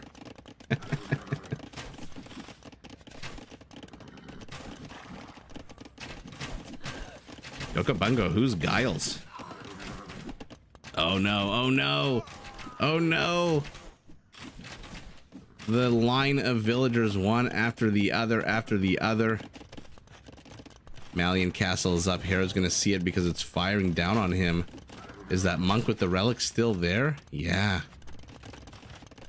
So who the hell has... Oh no, never mind. It was hidden from my vision. There are 4 relics still left. Hey, Martin. Decent attack round there out of Hera. He's going to be able to snipe a bunch of these knights, but probably going to lose one or both. Yeah, loses both. Now the knights need to get the hell out of here. Yeah. Sito spent a few too many knights. Hera's an Imperial. Sito is literally seconds away. What's this red dot up here? It's a knight. Defensive castle. I wonder if Hera will try to raid with his, with any kind of eagle force. Although I say that, he's only got 1 barrack, so never mind the eagles.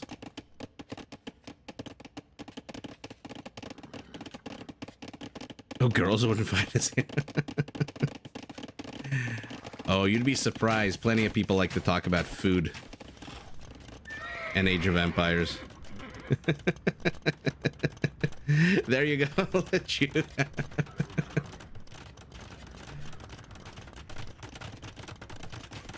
You would be surprised. Age of Empires community is super cool. You know what else is super cool? 26 villager kills, 27 Hera. What is going on? 28 villager kills for Sito. Hera, though, is only down 6 villagers, which means he's spending a lot of food replenishing his villager count and not on his army, which could explain why he's going the wood-intensive ranged units as opposed to adding in some barracks. What is going on here? Holy shit. Got enough villagers on that gold pile? Treb with its dying breath looks like it did manage to get that siege workshop. We're up to 37 villager kills. I'm trying not to wake my baby by yelling too much. And Hera doesn't have murder holes. What is this? Is this a monastery? Tell me this is a monastery. Yeah, okay. Finally realizes that he doesn't have a monastery to drop off that relic. And what an absolute bloodbath here. 44 villager kills to 1. Castle does secure the area. There's only wood here, though.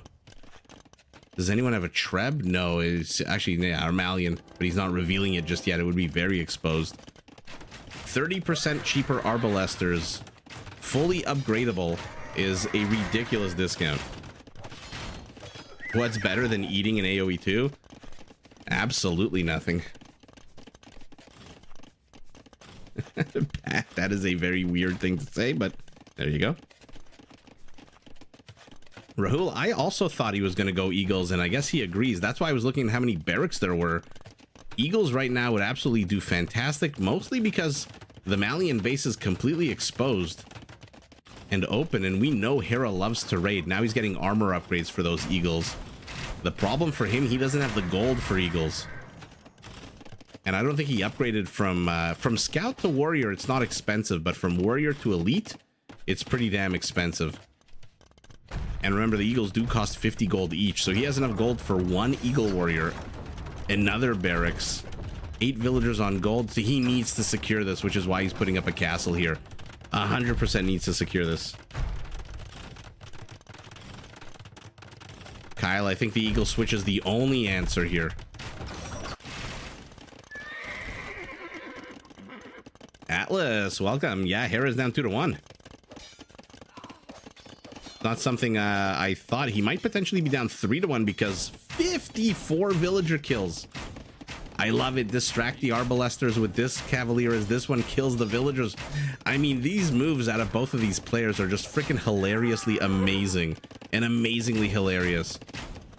59 villager kills. Will he even get one? Is he even attacking? No. 60 dead villagers. How's the gold up here, though? Hera has secured gold. Should be, what, 2,400 gold here? Oh, no, he's going Spearman. You don't have the money to upgrade to anything great here. Oh, I don't know about this. Town center is down.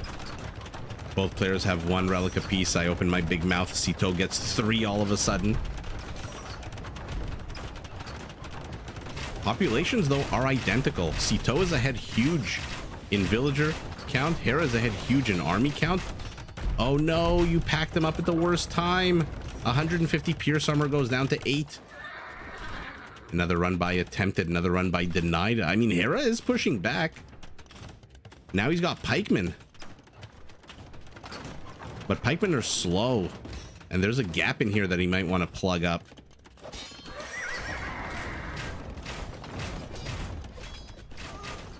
One of your favorite things is eating dinner and watching Seinfeld in the 90s. Oh yeah, tell me about it. Every night would be Seinfeld at 10 o'clock and Frasier at 10:30. And then immediately bedtime. Hera secured his base. Down 65 villager kills to 1, but total kill count is identical.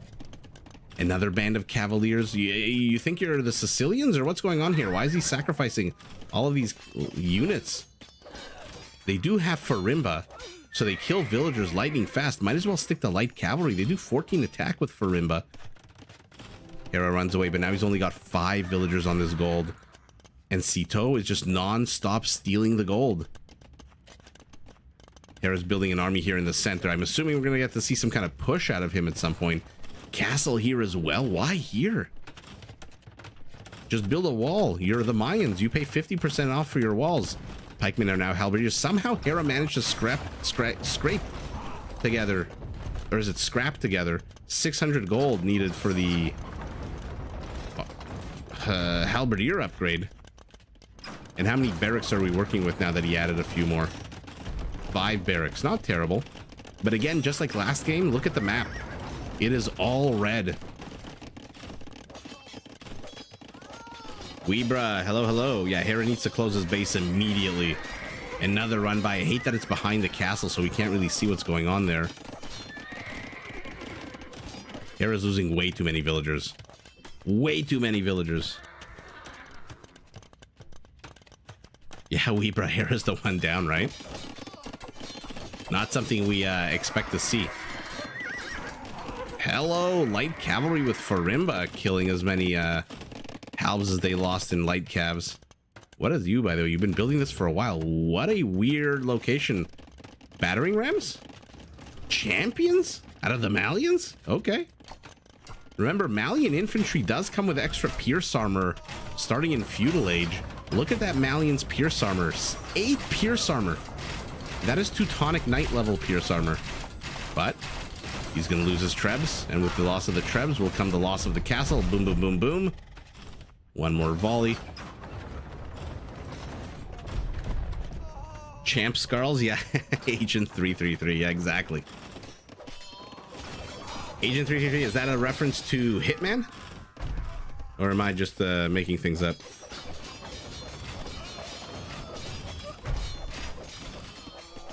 Yeah, Hera's army count is ridiculous. His villager count, though, he is... Oh yeah, let's watch this. Arbalesters attack on a 10. They do 2 damage to this champion. But there's a lot of Arbalesters here, and now it's Hera's turn to distract with one group while the other group fires. This is exactly what Sito was doing with those 2 Cavaliers, and wow! What an amazing hold so far. Lechuga, Farimba adds +5 attack to all mounted units for the Malians. Their light cavalry, their camels, and their Cavaliers all get +5 attack.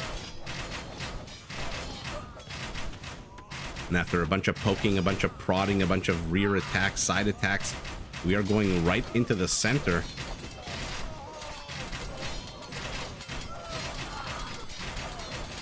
Coco Bongo gives +5, but because the Malians get iron casting, it really is +7 on the whole. Okay, Hera will lose this castle, and now the gold is lost as well. Hera's got no villagers on gold. And now he's facing off against champions. The absolute trash unit killing machine. I mean, what is going on? What a fun game. Both players, by the way, at 200 population. Yeah, Sito is feeding right now. That's not great. You don't send in 3 units at a time. This is just a waste of like 100 gold right now. By the way, there's still a gold patch here with 1,000 gold in it. Oh, mamma mia. This is a lot of champions. And they're saying, forget the halberdiers. We are going straight after the Arbalesters. Balash, welcome. Ooh, I see a big old BBC ball. I love that Hera's going on the high ground. 25% more damage.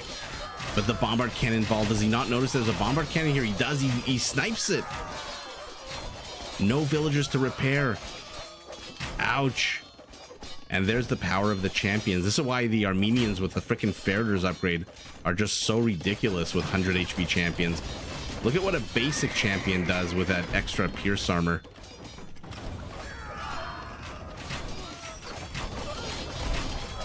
But fighting underneath a castle may not be the greatest of move. Oh my god, Sito's getting onagers. Amazing. 94 villager kills.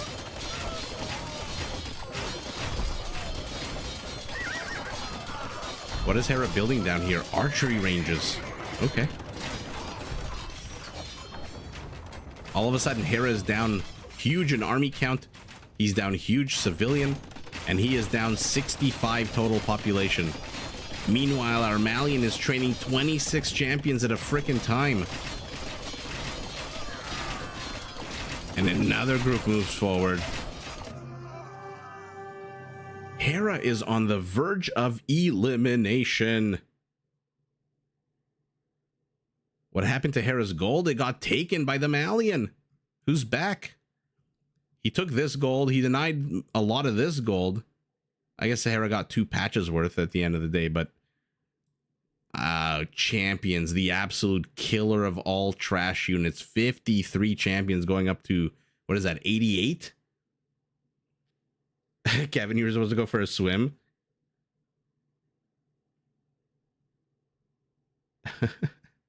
What in the world is right? Hera is down 3-1.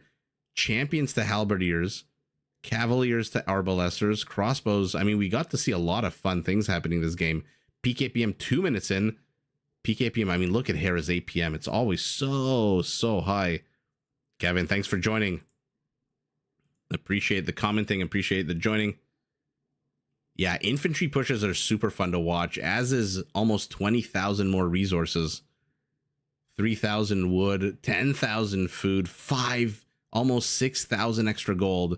And with 3 relics to 2, that disparity is only going to grow more and more and more. And basically the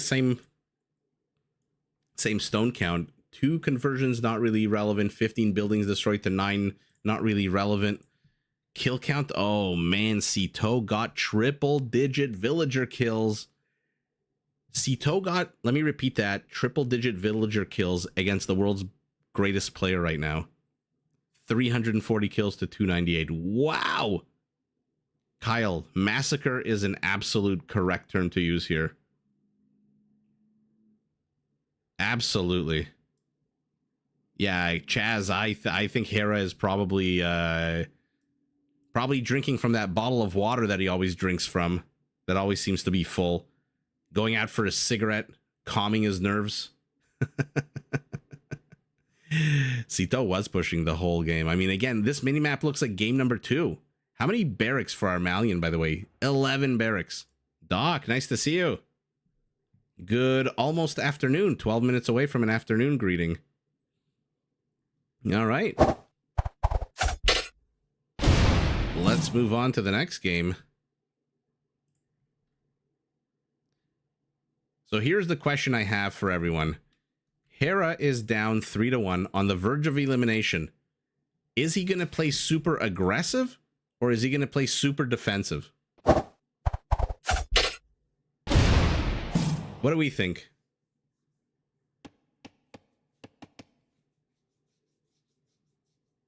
Guy in a bathtub. Welcome to the chat. Wow, what an upset. Love to see the pros taking the fight to the world champion. Yeah, very exciting. No, maybe, definitely.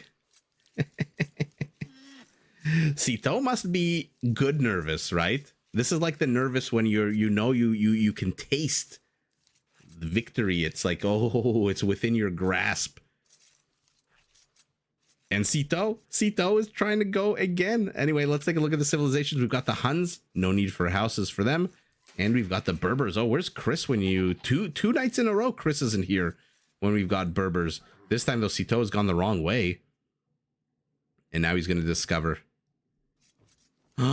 No, not again. Oh my God, he's going to do it again.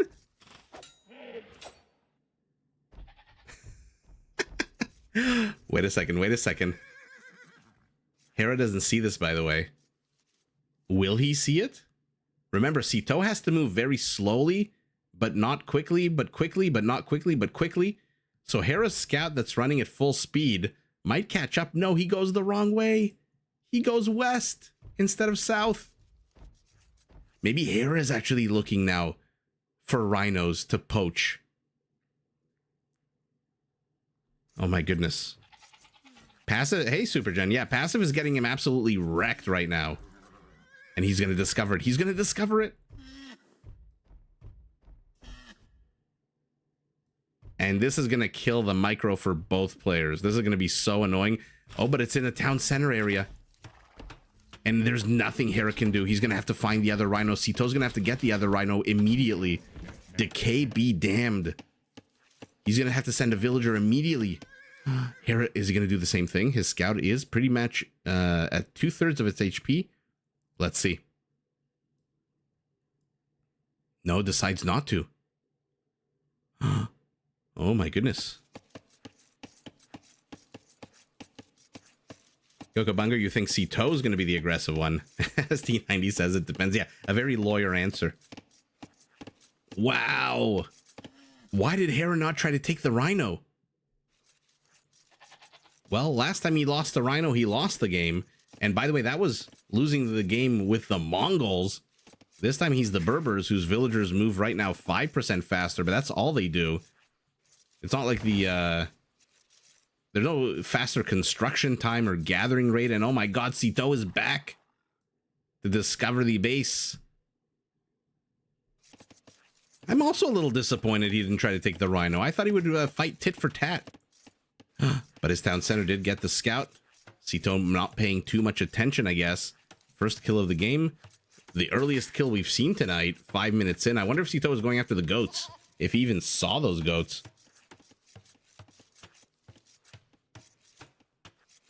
It could be his defensive attitude, because remember, pulling that animal is a lot of micro.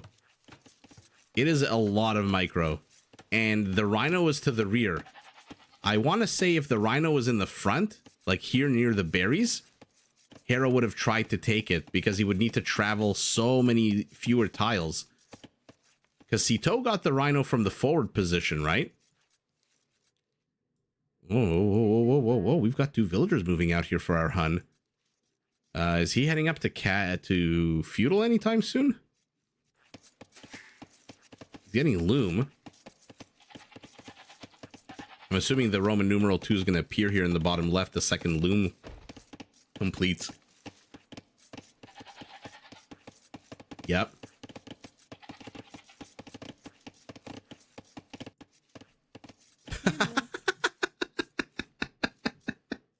Sito is laming the ostriches. I thought it was going to be a tower push or something. Oh, Hera must be so pissed right now. This is 280 food down the toilet. Down the actual shitter. 280 food. Rhinos come with 400. 680 food taken away from the Berber. And putting villagers on berries, the slowest form of gathering food, is not the ideal thing to do. Oh, actually, wait a second. Oh, no, Sito killed his own ostriches here.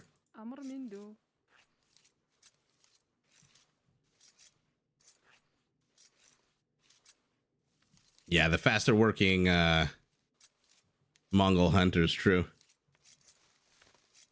You predict we're going to see shenanigans, Chaz? Absolutely. But out of who? Sito? Who is now himself giving up 280 food minus the 70 that these villagers are carrying? Are they going to go back? Oh my god, they haven't dropped off the food! Hey, hey, hey, go drop off the food. This is 1 villager and a half worth of food that you're carrying here. Did Hera see the stable? Yeah, he did. What amazing scouting out of him. It's not a coincidence that these pro players are always so good in winning all these games with their scouting being so amazing.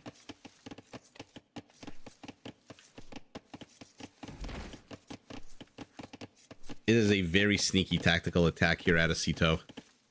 It's been a while since Hera got lamed. I don't think I've ever seen Hera get lamed twice in a tournament. Yeah, Doc. I know we're all. I'm sitting at the edge of my seat right now. Hera down 3-1.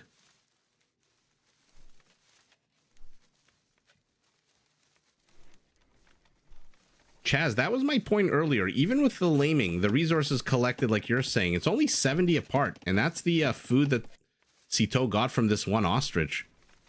Does it really make that big of a difference? I mean, if Hera loses this one, then for sure. Joe Mama, what is happening is an absolute bonkers quarterfinal here between Sito and Hera. Sito has just been incredibly aggressive, pulling out every tactic available, poaching rhinos, poaching elephants. Like I said, Geneva Conventions or United Nations Conventions on poaching, be damned. And on top of that, he's bringing villagers forward to poach the ostrich meat of his opponent. Hera's here, but Hera's here with melee cavalry, which means that the wall off for the gold, the wall off for the wood, and the soon probably to be wall off. Actually, maybe not. There's a spearman here, so he does not need to wall it off. By the way, those lemon bushes with the pretty blue butterflies, my favorite.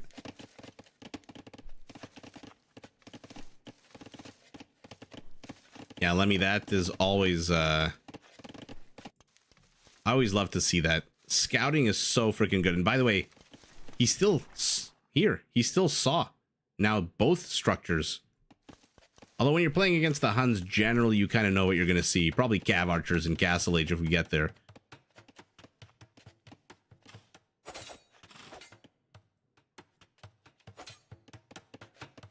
But Sito also sees the exact same structures for Hera. It's a tough matchup for our Hun, as all mounted civs against the Berbers are. Genitors, camel archers, camels that regenerate HP. I mean, it's a tough thing to break into with just pure cavalry, which is what the Huns really have. Not the greatest siege line either. Hera does get the first kill of the game, not abroad, probably at home. Oh yeah, sorry, my bad. It was that town center that killed the scout. My bad. At the 5-minute mark. It was so long ago, it was so shocking that I completely, my brain erased it from my memory. Sito, he is putting on a good amount of aggression. This is exactly what he did in, or tried to do in game number 1, I think, when he went up to the next age as fast as possible here. Building a market when you don't have to. So he's going to try to, is he going to sell stone to try to hit Castle Age ASAP?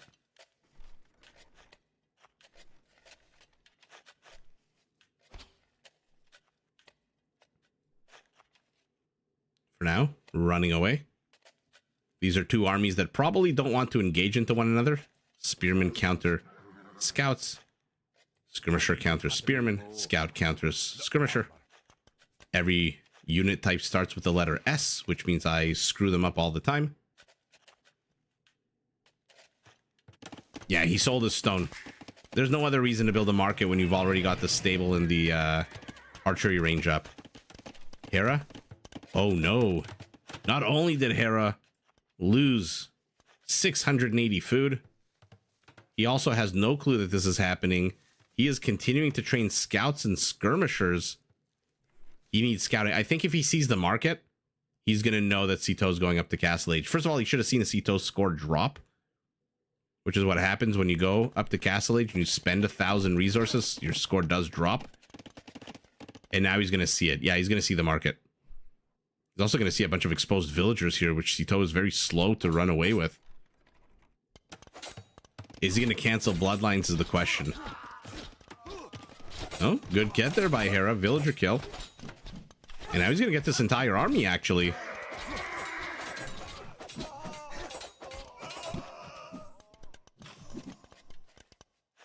Okay. Okay. Hera fights back. It looks like there's something happening to the rear of the base. Looks like a bit of an equal kill for both players, but Sito did not have any villager kills.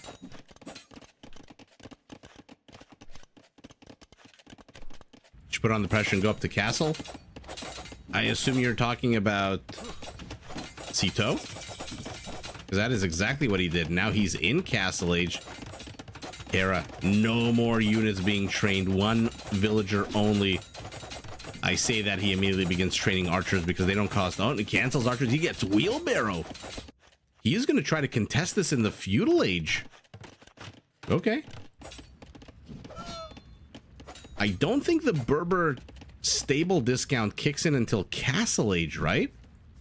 Their units are not cheaper right now from the stable, if I'm not mistaken. Ooh, Town Center's gonna get a few more notches on its belt here.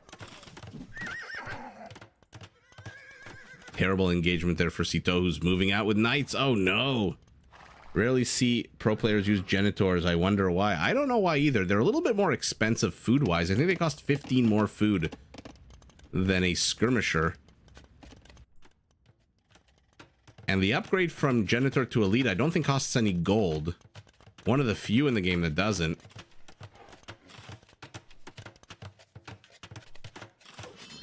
It's a mystery.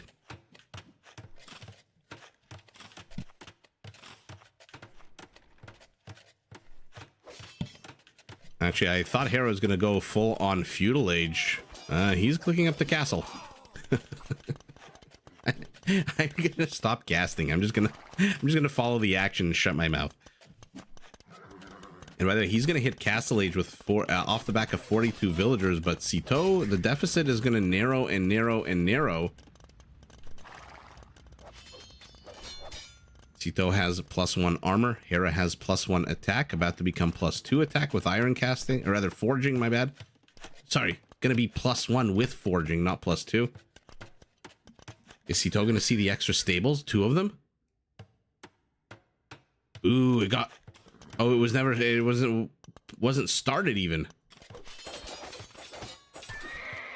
There are enough spearmen here. Spearmen do 15 bonus attack against cavalry. And 15 attack against a unit that has 120 HP is pretty big news. Oh, did he see it now? Yeah, he did see the double stable.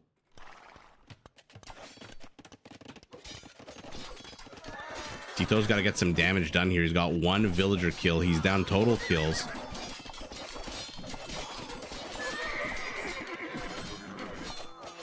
Okay. Okay, now Sito takes a kill lead and adds a few more villager kills. There's going to be a 3rd villager as well. So Sito's taking the kill lead. Villager and military. Oh my god. Villagers surround the knight. And down the knight goes. Was it the villagers? No, it was the skirmishers, I think, who got the kill. And now he's in the castle age. And what is he going for? Knights of his own. Okay. The Huns cannot compete economically with the knight production of their opponent, especially not when he's got 2 stables to the 3 of Hera.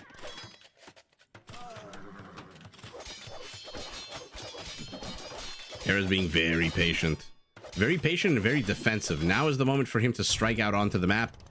He needs to train just even 1 scout right now to see what's going on the other side of the world. Is it continuing to be melee cavalry? Is he transitioning to ranged? Hera's put very little pressure after that amazing attack here. He's put very little pressure on this base, and so he has no clue what the hell is going on. Oh my god, 24 villagers on gold. There's your knight production.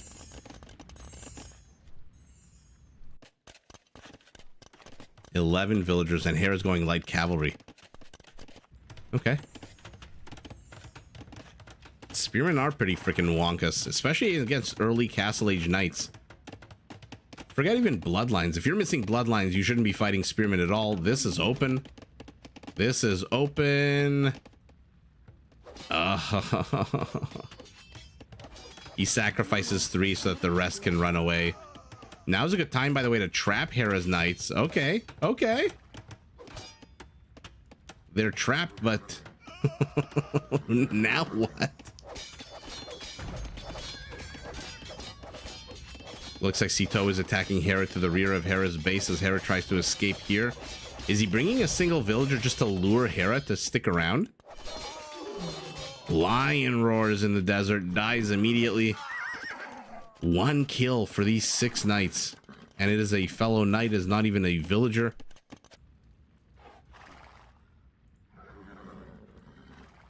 Oh yeah, and Hera has husbandry, which is 14 seconds away for our Hun.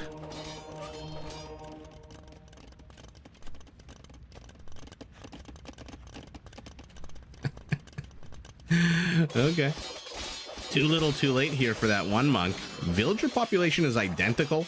Hera's ahead 5 total army count, but a bunch of it is in feudal age units, spearmen and skirmishers, and 8 of it is light cavalry.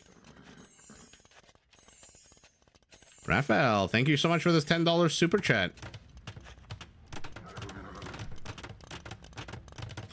I really appreciate it. Glad you're enjoying the stream. You are joining at an amazing time. Sito looks like he's about to win 4-1 against the world's best player. Or maybe this is the start of a comeback. Yeah, Osama, he's been absolutely attacking. Attack, attack, attack, but now he's stopping to heal his units. Does Hera have any monks? He's got 2 monks out on the map. A++++.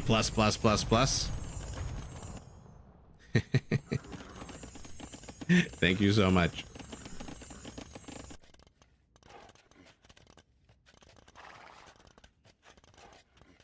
Berbers on an open map with even position and castle age. Yeah, it is not looking great for the Huns. Those discounts are going to kick in a big way. Although, our Hun is ahead villagers off the back of 2 extra town centers. I'm a little bit surprised that Hera, seeing so much cavalry, is not adding in some camels. The light cav move in on the monks. 1, 2, 3. They fall like dominoes. And mission accomplished. Hera gets the hell out of here. I wonder if this is going to be his strategy now. Distract in one side, poke in the other, and then run away. Look at his army count now. Double the size of his opponent. And the longer this game goes on, the worse it's going to get. And Hera, okay, doesn't even up the series, but does take a point off of his opponent. Let's see the stats. Almost identical knight count. So good for Sito for keeping up with Hera when it comes to those Berber camels. They are cheaper. Knights and monks. I mean, 7 monks. Let's see how many conversions he got. Sito, PKPM, right at the beginning, right at the end of the game for Hera. What am I looking at? About 15 or so % difference in economy. Trash going to the Berbers. A little bit more gold. Let's see the conversions. 1 conversion for 7 monks. Ouch. And no relics. So no relics, no conversions, plenty of healing. And look at the kill count. 42 to 42. Hera killed 10 to 7 villagers. And I think Sito realizes, hey, my base is completely open. I'm facing off against a civilization that has a massive discount on units, whereas I don't. I just lost my monk. I've got a lot of villagers on gold, just now putting up a 3rd stable. And he is just a little bit too far. Yeah, 3 monks for 1 light cavalry is it's the kind of amazing deal you get when you get ripped off at a market, you know? And Doc, that was my point from the very beginning. He had 680 food lamed, and he still wins the game. Craziness.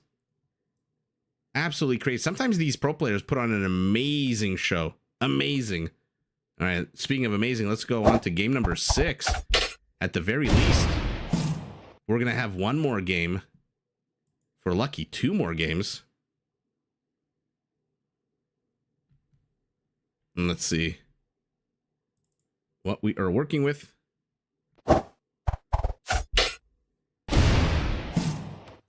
Hera spawning in the 6 o'clock position as the Hindustanis in blue against the Magyars. Oh, speaking of discounts, Magyars, another mounted civilization against another powerful camel civilization.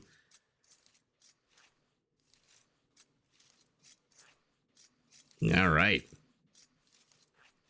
So what do we think the game plan here is for Hera now? Is he going to try to pull his boars almost immediately? Do we think Sito is going to try shenanigans again? Hera doesn't look like he's going to try to steal that forward boar, which Sito is going to take immediately. Of course, he doesn't want to have done to him what he has done to Hera.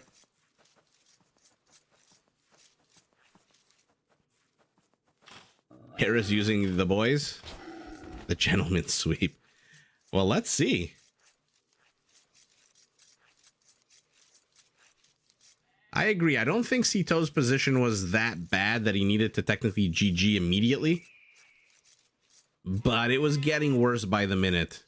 And unfortunately, he was pushed back into his base versus the last couple of games where he was the one putting on the aggression. And when you're getting pinned in your base and you have no map control, I mean, it's either a GG now or a GG in like 20 minutes. Osama, thanks very much for stopping by. And yeah, hopefully your team, I know your team Hera. We'll see how well he does. What is here? The complete southern tip of the map. Okay, a single sheep. All right, let's take a look at the resources. Both primary stone and gold to the rear of Hera's base. I like the forests in a bit of a protective hat or cone. Extra gold and stone off to the front. And where's the extra gold? Nice and secure to the back. So 3 resource patches to the rear and an extra forest here for our Hindustani is fantastic news. Primary stone to the back, everything else in kind of the middle front position. Gold exposed to the front, extra gold exposed, stone off campus, and extra gold. Forests also not in a terrible position, but pretty far away. And so the attack path is quite narrow here. Do we think Sito is going to go scout rush with those cheaper scouts?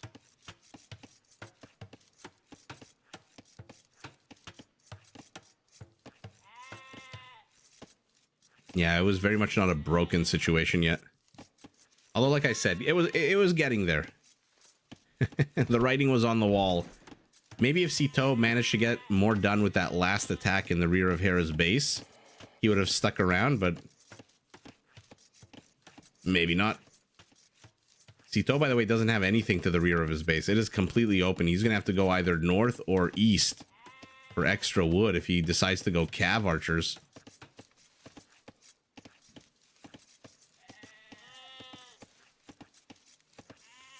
Yeah, it was like broken adjacent. Oh yeah, Doc, I always want to see Chattagny hand cannoneers. Okay, Hera has collected as much food as he wants to and is now moving out. See, if I were to spawn here, I would assume my opponent was like here. So let's see how far off track Hera goes. Yeah, it looks like he agrees with me about the location of the opponent.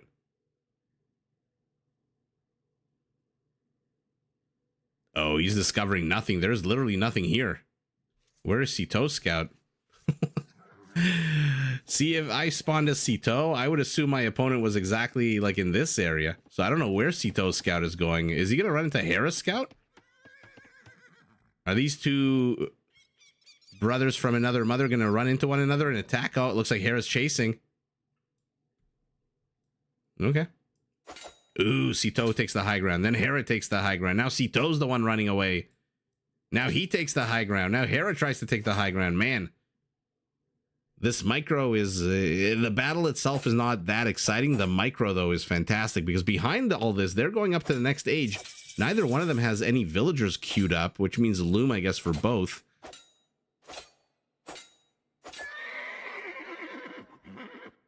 And Hera does ultimately manage to get it. So Sito... yeah, Sito did get loom, so... it's crazy to have to micro that battle while at the same time he didn't have any villagers queued up. Have to worry about that, so your eyes are going to, you know, your whatever part of the screen shows you the uptime to feudal age. You then have to micro against Hera's scout, and then on top of that you have to then queue up villagers in your town center. Yeah, generally when they skip loom, they get it immediately on feudal age, so it all kind of like balances out. In any event, first kill of the game going to our Hindustani, who is now here with, of course, Spearman. So he is expecting a scout rush, and he's going to do his darndest to keep the scouts at home. And Hera just keeps funneling more and more units. So you've got cheaper scouts versus cheaper villagers.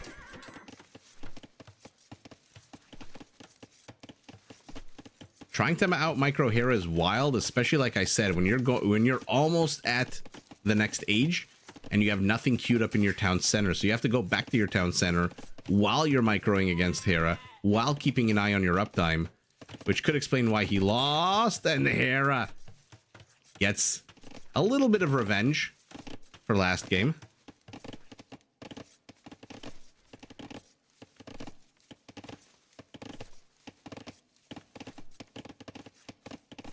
Let's see what's going on.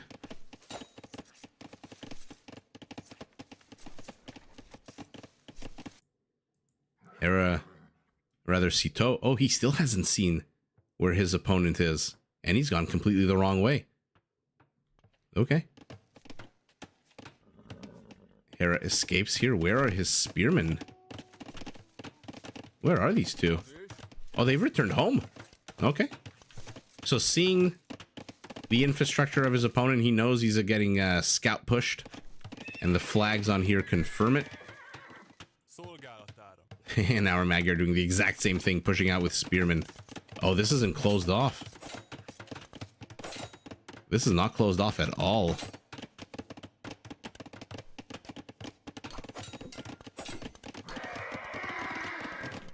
Okay, another kill for Hera, who is somehow here with perfectly healthy scouts.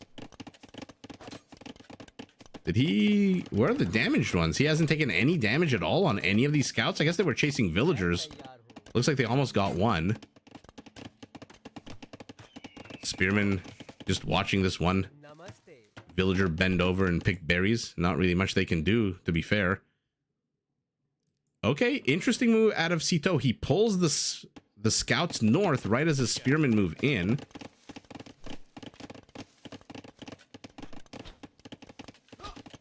But an archer comes out to play.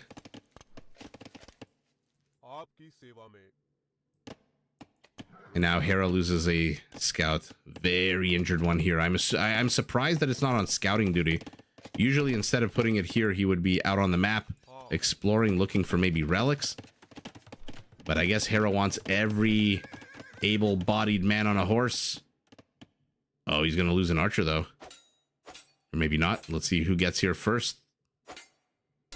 Ouch. Ouch. I thought units weren't supposed to stack anymore.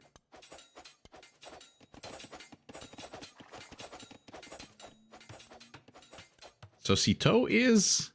I don't understand what Sito's doing here a little bit. He's going aggressive, but not really. He's running around the map with his scouts and his spearmen.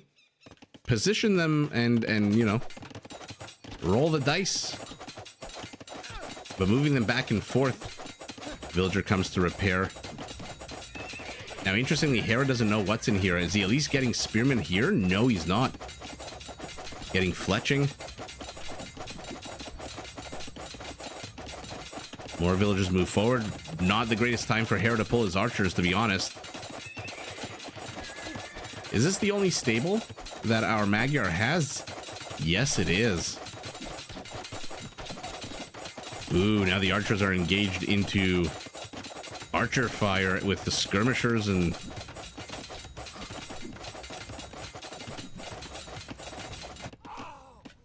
Oh, finally a villager kill here for Sito. He's down 7-3. And he's managing to kill these archers. Boss hold so far from our Magyar. Hera pulling those archers at that moment was very not great for him. Now the question is, with enough spearmen, do you delete your own palisade wall here and move out? And hope that your opponent abandons this attack?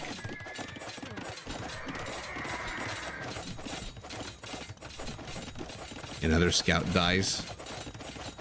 Hera has almost double the army count. Sito is ahead one villager, but so far doesn't really matter since 4 of his villagers are here repairing. And on top of that, he's got 6 idols somewhere, and Hera's inside the base again. Is he going to go after the villagers or the skirmishers? Skirmishers it is. I mean, this is bonkers. They're just fighting tooth and nail over a stable. Sito chooses to spend his stone on a tower. Oh no, but the stable HP is falling. Will the tower even get up in time? 70, 50, 40. Oh my god, 30, 20. No. Actually, maybe yes. Oh, but now the call is coming from inside the house. I'm assuming, Giorgio, that he wants to kill that stable. Because now that the Magyar is stableless, there's no real defense to these scouts. Aside from spearmen. And spearmen are slow, so now he's going to start going around the back. Now that he can outmaneuver, now that there's a wolf. What the hell? The wolf got a kill. Okay. Now that he's facing just spearmen, now Hera's going to put on the maneuvers. Now he can attack here. Now he can attack here. Although not anymore now that there's a palisade up and running.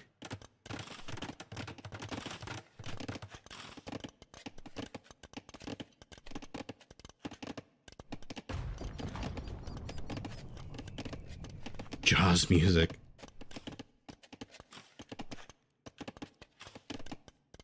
And let's see what Hera decides to do.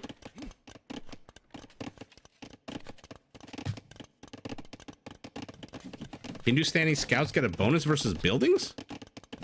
I thought that was just for camels. Let's see. No, building 0. Oh, no, yeah, you're right. Building +2. Why did I think that was just for camels?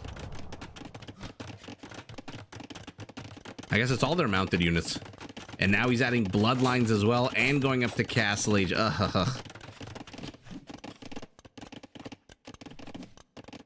So far, if Hera if Hera was putting on this kind of aggression from the first game, although I should say probably from the second game because he won the first game,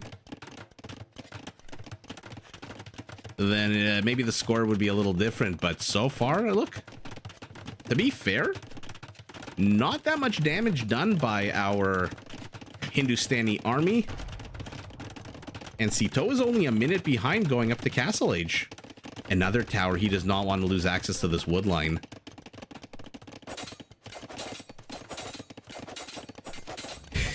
Dog, that's funny. Okay, Hera's buying himself some time until he gets up to castle age, attacking a house. More scouts are streaming forward.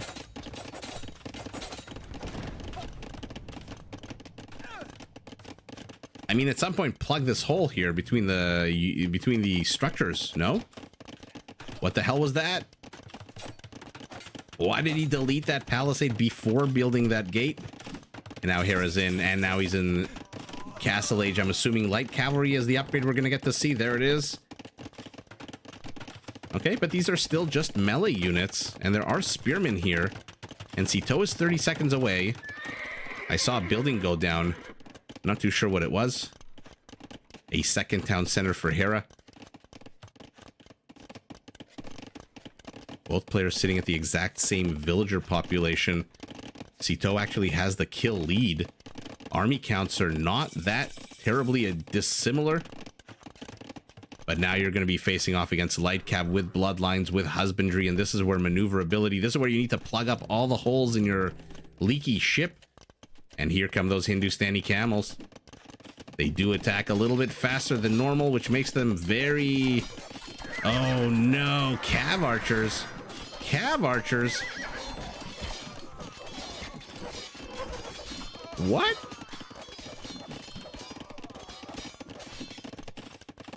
Why is he going cav archers?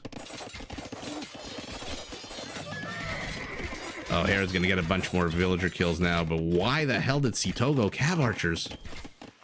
I get it long term, why in general you like cav archers, but why in this specific case? Oh.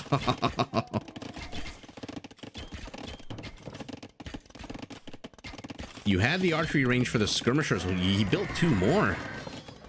Okay, well, Sito has secured himself. Now the camels are attacking the market. There's already down 400 HP. And skirmishers are not going to scare these guys away. And there's another hole here. Seriously, Sito needs to plug the holes in the bucket.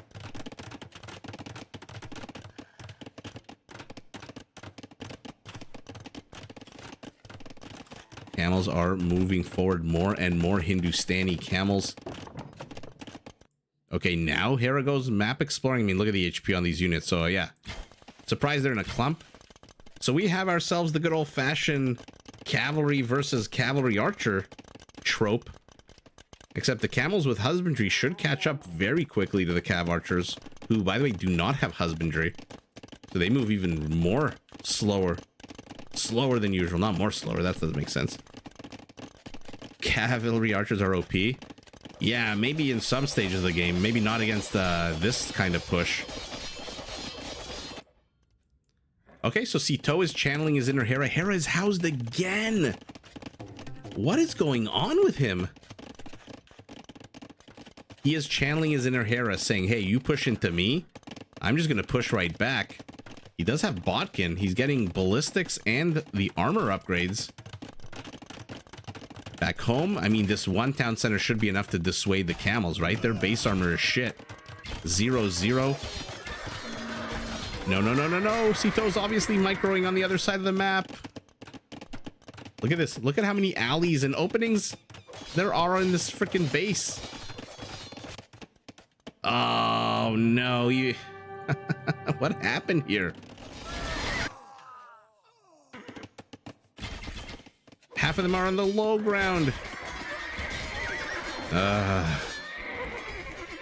Well, for the first time in a long time, we have ourselves a freaking elimination situation with a game 7.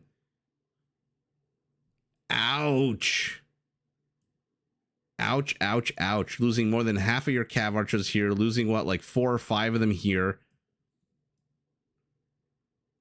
Yeah, I mean, he's damned if he does, damned if he doesn't, right? If you go light cav with the discount for the Magyars, because of the discount, you'll trade off a little bit better against camels versus, let's say, another civilization that doesn't have discounts, but they're going to die just as quickly as these cav archers. The only difference is, at least with a light cavalry unit, you've already got the melee attack upgrades. You can focus on some armor. That +9 attack bonus will apply either way to cavalry. And this unit costs wood and gold. I don't know.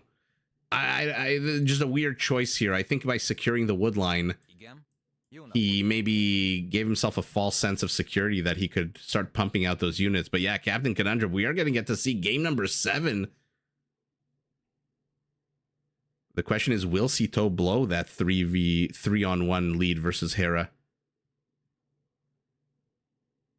He was fumbling. Yeah, he didn't know what to produce. And to be fair, like I said, any kind of cavalry civilization against the Hindustanis is a tough matchup. They're like, you're damned if you do, damned if you don't.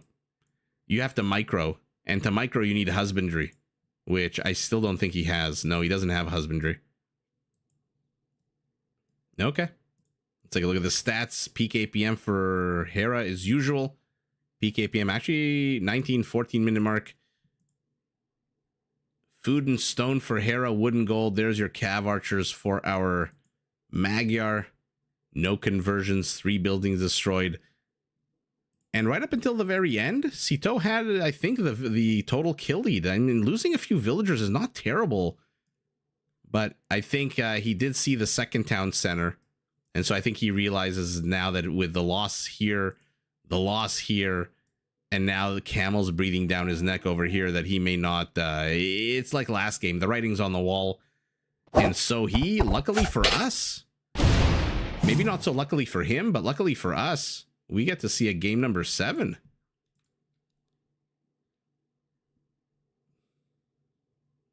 Yeah, like I said, it's the best of a worst of a terrible situation there for Sito.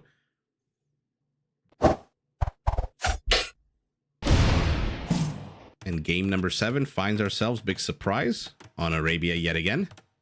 Hera as the Lithuanians, the Vietnamese. So this game, Sito is going to know exactly where Hera is. Vietnamese do start the game knowing that. Let's take a look before even resources and stuff. Where are the relics on the map? Oh, I don't know. Interesting. When you click relics, it shows you all the Gaia. Okay. Hera has 1 relic near his base to the rear. He's got another relic nearby to the north. There's a neutral relic. And then there's 1 and 2 close to Sito. So let's see if Sito decides to contest the relics. He's definitely here with a very aggressive scout yet again.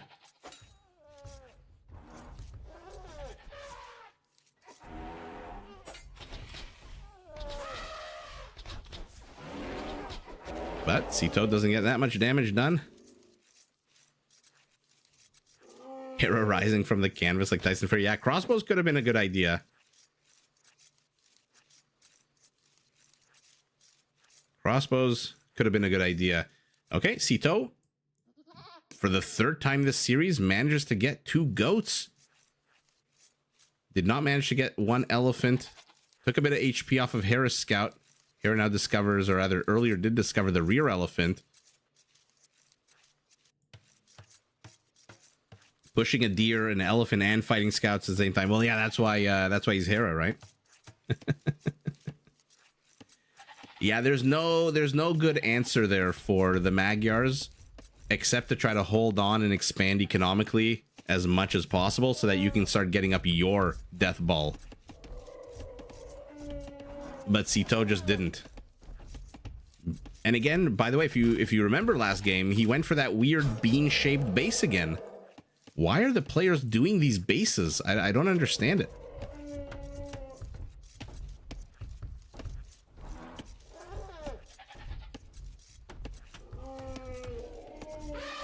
It was a tough matchup. I mean, this is going to be a tough matchup too. You have two civilizations with a rattan archer with 10 pierce armor, a skirmisher with 10 pierce armor.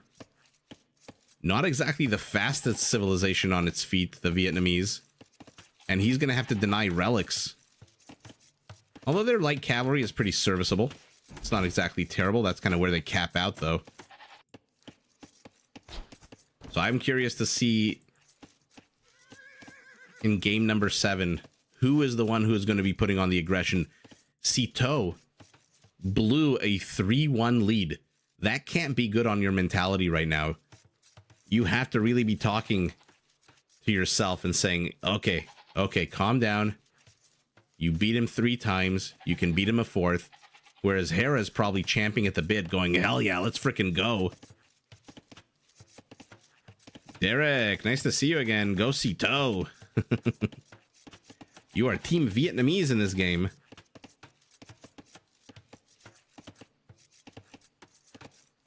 Now everyone's rooting for Sito. Why? Because all of a sudden he's the underdog again? Okay.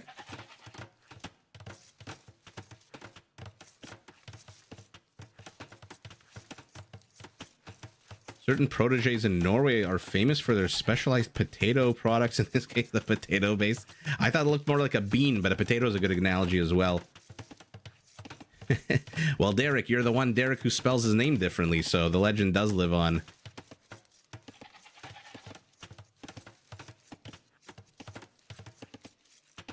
Oh, Dagul. Yeah, sorry that you're seeing the score at the top, but what a crazy fun series it's been. Hera leaving his base open. Has not seen where his opponent is. Must by now realize that those 2 goats got taken.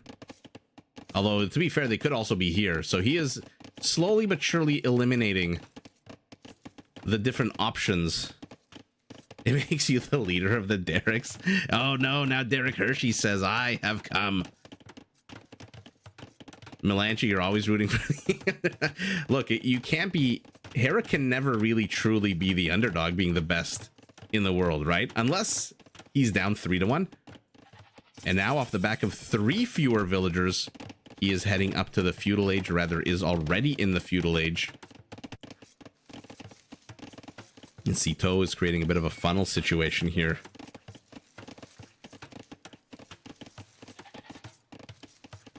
Oh, TTL1 is way before my time. I'm an old timer, but not that old.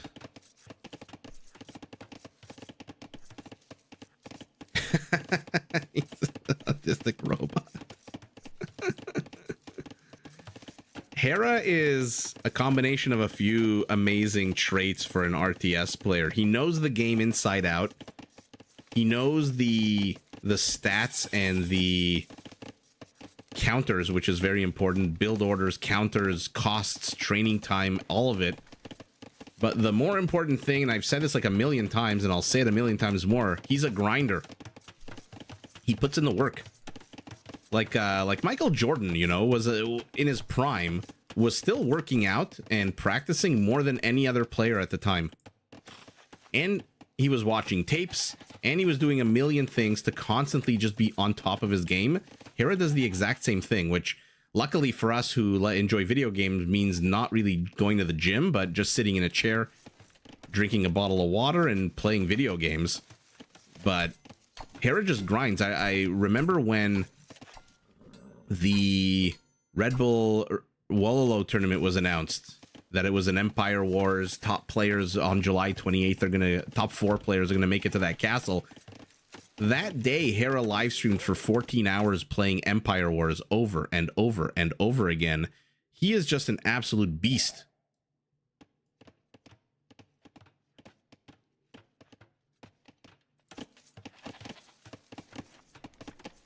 I just chimed in. Gustavo. Pre-holiday? What holiday is it? Am I missing something? I've seen Hera get tilted one time. One time only, where he was not very happy, and then he went on to win like 3 games in a row right afterwards. By the way, it's his scout who looks like he might be dying here first, and the more he changes direction, the more Sito's scout is going to catch up. But oh, the clutch save by the spearman. And look at that, so aggressive. He's returning to the battlefield with 2 HP.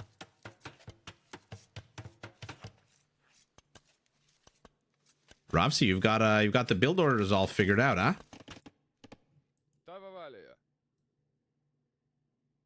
AoE is playable on stationary back. I think I saw a video of the Viper lying on a couch once, reclining on a couch, and he had like a special little table where he had his laptop and a special like mouse holder. I'm really curious if Sito is going to go for the relics. Coco Bungo. I'm curious. And Derek, yeah, the entire tournament is just Arabia. The maps are a little weird, I'm not gonna lie. I don't know if they're using the standard Arabia maps or if it's like special design for this tournament, but some of the spawns are a little strange. By the way, Sito, both his primary resources are in the forward position. Hera's gold is to the rear. His stone is forming part of a wall off. Completely forgot to check those resources. Open door policy. Somebody get a kill already. The villagers, oh, look like they're almost... Hera's got a lot of weak units out on the map. Oh, let's see if he can deke his way around this. Who's gonna get a kill? The scout gets a kill. I thought he would run by and then the villager would. Not the greatest of wood lines for our Vietnamese. Does he have any to the rear? He's got 2 more to the rear here.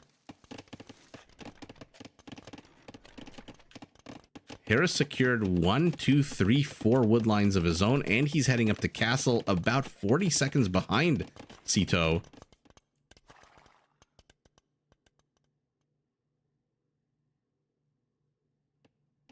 Yeah, like I said, I've seen him on tilt once, and then he went on to win 3 games immediately after.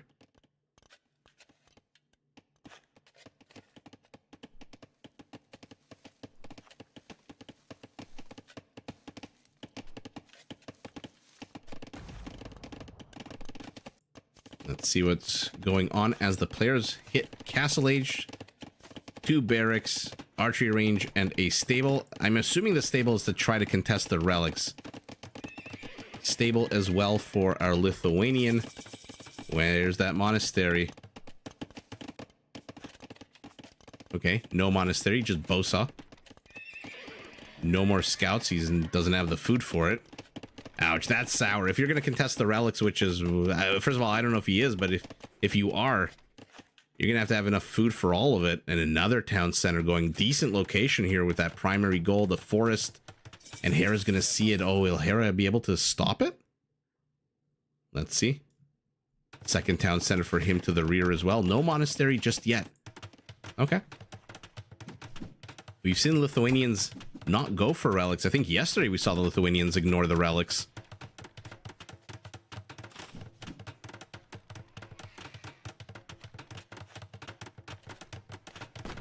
My voice is too cool for AoE. Yeah, but the problem is I don't watch sports. I am a video game kind of guy.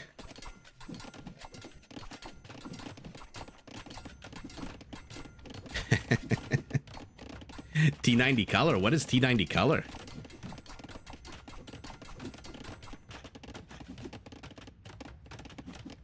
He has 0 military production. That's the thing. Like, he went so far into the military production. Now he doesn't have the resources to train anything except a single mangonel. So Hera's push here, not too scary, especially since half his army is no longer attacking. It looks like Sito with light cavalry is inside the base, though. Uh-oh. He's going to get so much scouting. Although he's going to see a lot of nothing, to be fair. He's already seen the important thing, which is the stable.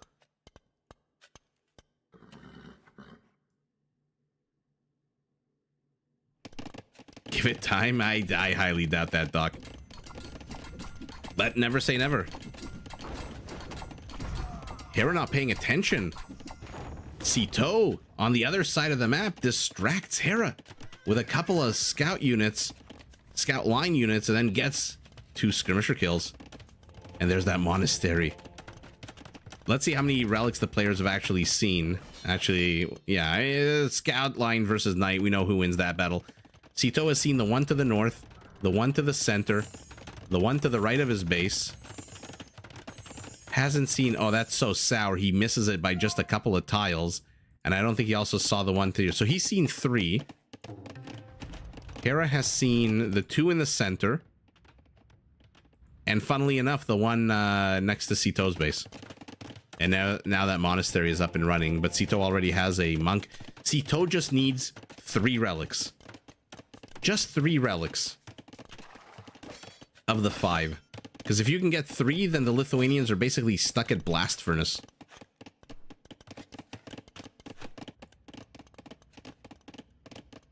Okay, Monk will shoo away the Knights. As the Mangonel shoos away. Decent attack there. Clipping a whole bunch of units. They were already injured, those skirmishers from before. With that Mangonel shot. 1 villager kill here. 5 kills to 2. Sito does get the villager. Does see the TC. Oh my god, he made it so far, but didn't see the 3rd town center. Not every day you see a Mangonel kill its own knight, but there you go. And a skirmisher gets converted as well. Knight has to back the hell away. Sito's established himself on 2 TCs. More archery ranges. Remember, everything that comes out of this archery range is 20% more HP. Alam, hello, hello. I know you're a big Hera fan.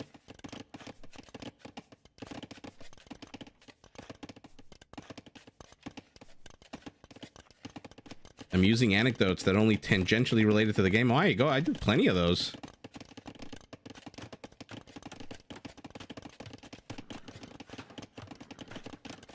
Derek, are you saying my jokes aren't funny? Is that what you're saying?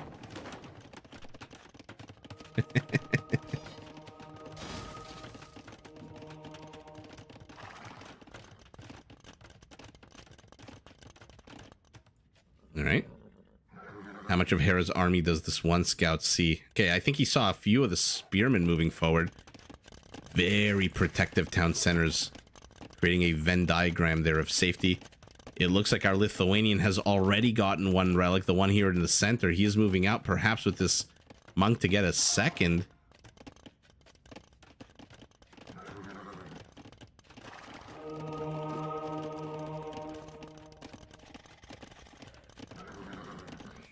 Yeah, I'm always surprised by why the Vietnamese had such a low win rate with all of their... Even before they doubled the speed of their economic upgrades and made the Imperial Skirmisher cheaper. Oh, 2 knights get converted. Ouch. I never understood why they had the lowest win rate. Yeah, Lamb, I know. He was down 3-1 at one point. Not to spoil anything. T-West and Isaac. I watch T-West on Twitch a lot. Hera's on the way to have a comeback, baby.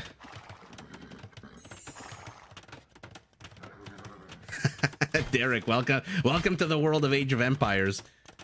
I've said this before. If you have 2 Age of Empires people in a room, you have 10 opinions. I like that our Lithuanian got denied here. Not for him, but for the fun of the game, although denied temporarily. And now Hera's going to have 3 relics. 3 relics in the Castle Age. If only he had iron casting, his knights would be at a +5 attack. That's the power of the Lithuanians in the Castle Age. Forget the Lechai. You can potentially have 16 attack knights. Oh, where the hell are these light cavalry going? Oh no, Mangonel, you stupid Mangonel. Oh god.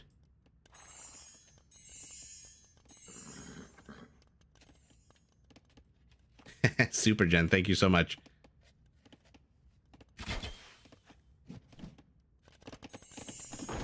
And by the way, Derek, Believe me, if I could cast with T90, I would do so in a heartbeat. But the channel is on the whole still fairly new and small. Decent amount of conversions going down. Cav archers are on the high ground.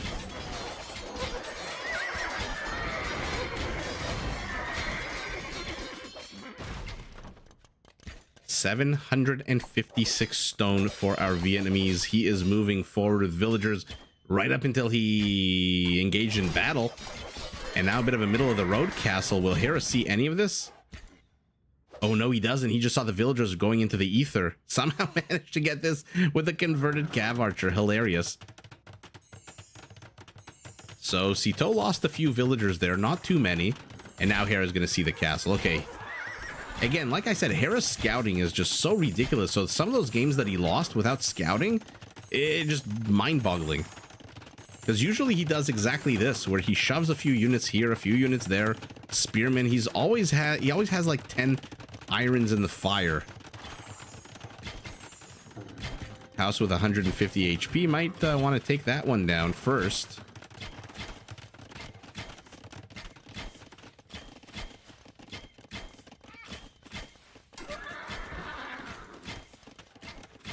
Oh, I don't mind when people talk.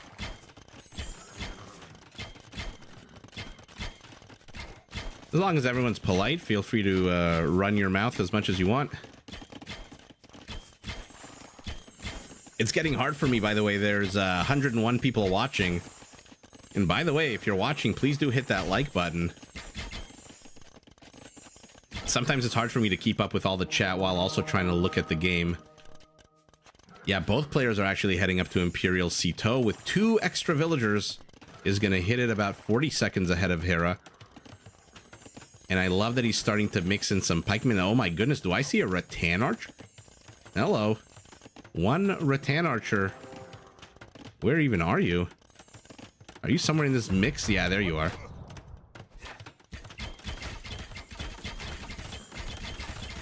Now, to be fair, going cav archers against a civilization that has 3 relics, has nobody seen? I mean, we saw that Hera saw this relic. Has Sito not? Sito has seen it. Why is he not denying it? Oh, he's so focused on this push to the front here. You shutting up would be like Hera not making hussars.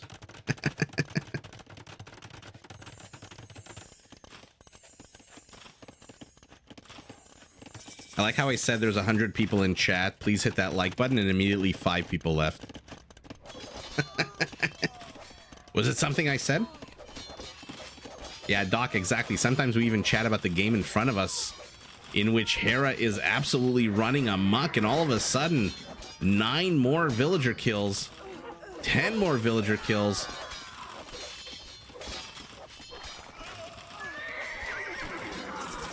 Rovc, that's it. First of all, I hope I'm pronouncing your name right, Rovc, and it's ROVC. I'm not sure.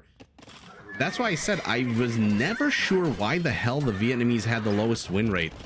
Even before the latest updates, they just seemed like such a powerful, balanced, good eco bonuses, good military features. Conscription for free in Imperial Ages is ridiculous. I never understood why they had the lowest win rate. I don't think they have it anymore, but I still think it's a pretty low win rate. Hera's killed 20 villagers to the 3 of his opponent. Does love tap that 1 pikeman, but might be in a bit of trouble here, as another pikeman love taps that knight to death. And now he's going to be running around looking for villager kills, but these husbandry... Oh no! Oh no! Hera didn't ferry any of his relics to a rear position. This is what happens when you don't play Arena as often as other players. You realize, or you don't realize, that you need to ferry these back. One of these relics is not even gettable at the moment. Bracer gives the castle the full 11 range. Oh, that is sour. And now Hera is basically stuck on Blast Furnace again with just a free +2 attack. Although, to be fair, there is another relic here, and I'm assuming that's where he's sending the spearmen, or are they on patrol? Is he sending them all the way here to guard the relic? If that's the case, then I mean, just this, there you go with Hera's decision making and his game knowledge and sense and just all of it combining. If not, then I'm just overthinking things. But for now, the Vietnamese push is here to the front.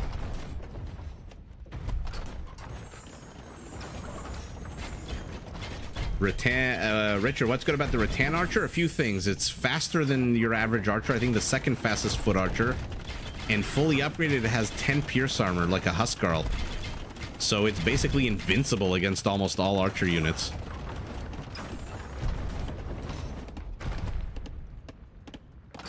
Well, the only eco bonus change was that it doubled the speed of the research. I think that's the only change that was made to their eco bonus, right? Even before, their techs costed no wood. They still had paper money.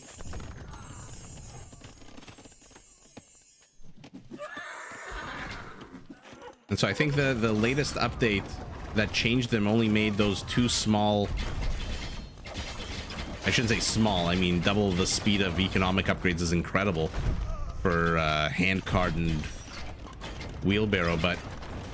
Oh, look at this. Defensive castle. Hera's definitely trying to secure this relic. But I think they always had the eco-techs costing no wood, right?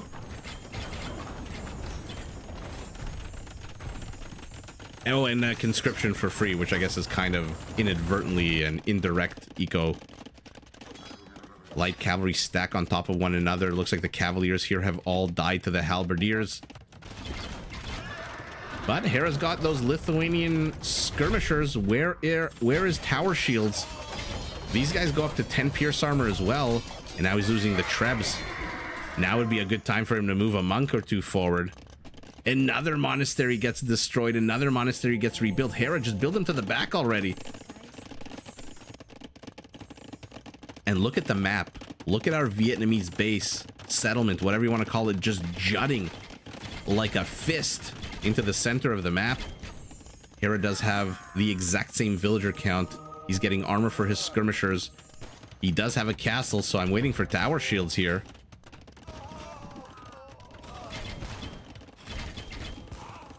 You've seen them pick Vietnamese a lot more lately. Yeah, I mean, it's a pretty damn good civilization.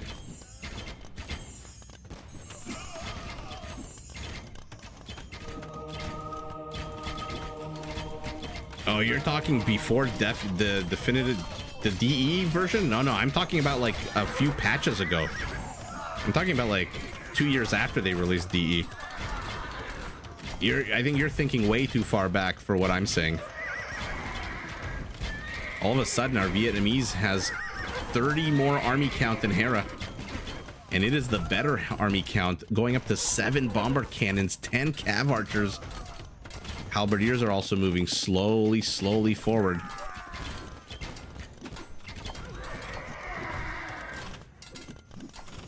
Yeah, I meant like a few patches ago when they doubled the speed of the eco research times and they made the Imperial skirmisher cheaper.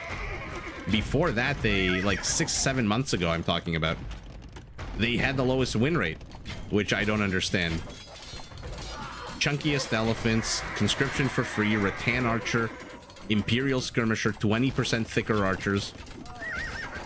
Eco bonuses cost no wood.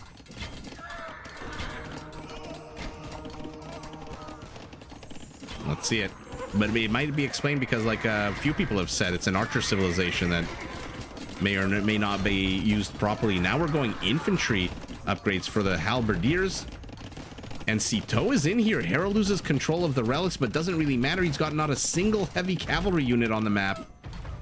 And things are looking a little odd here for our Lithuanian, who is 175 population.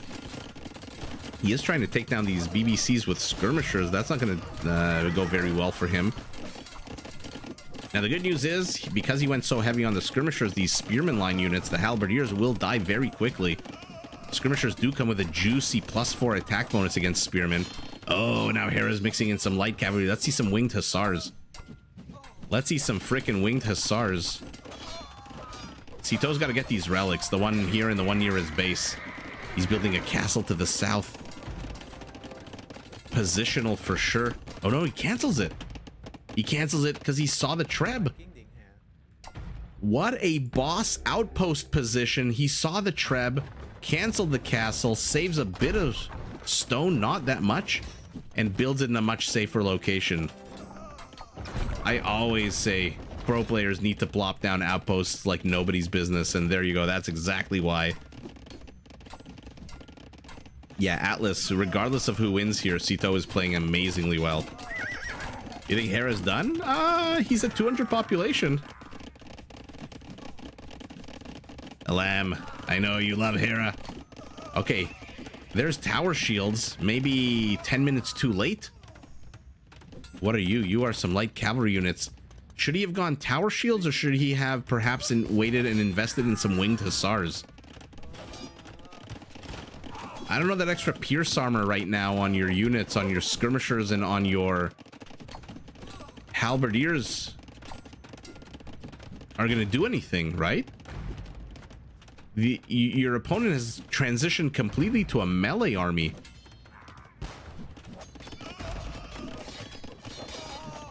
I don't know that that was the right upgrade to get, to be honest. Probably winged hussars would have been better.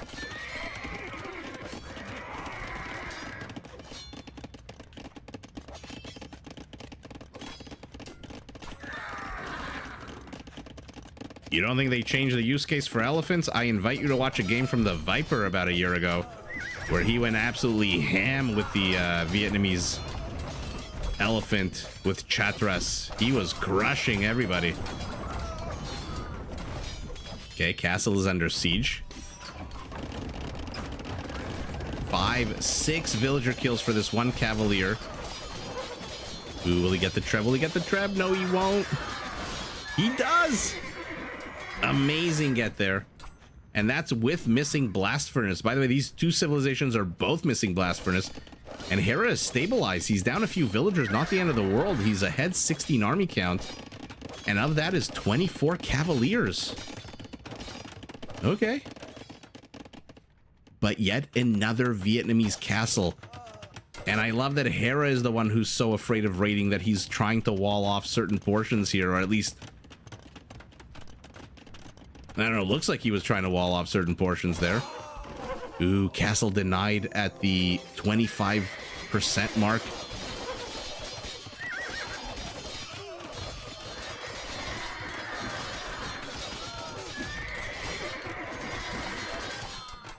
Not a great fight here for our Lithuanian. Not a great fight for our Vietnamese either, not with these skirmishers. So 50 minutes in. By the way, remember, this is game 7. The winner of this game takes the set, and we are 51 minutes in. Ooh, Atlas, maybe Mr. Yo. I think Mr. Yo can hold like an animal with a backed into a corner. He is the king of holds, in my opinion. Hera a lot of times doesn't need to hold because he's the one putting on the aggression. By the way, do I see another little patch of gold here? 200 gold that wasn't mined? Okay. Hera has 0 villagers on gold. I mean, 200 gold is 2 cavaliers. Both players going cavaliers. Both players oddly similar builds here. 2 relics to 2. It looks like Sito did take that rear relic, and Hera is not even bothering with this relic. Why the hell not? He's got a monk. Okay, now he's gonna go for it. Maybe go for that relic. Your cavaliers are underperforming right now. Both players are just absolutely tearing into one another. 300 plus kills each. 65 villager kills to 43. 46 now. They are both banking absolutely no gold. Whatever little gold they have is going into cavaliers for both players. Hera doesn't even have iron casting for his cavaliers. No iron casting and no third relic is bad, bad news.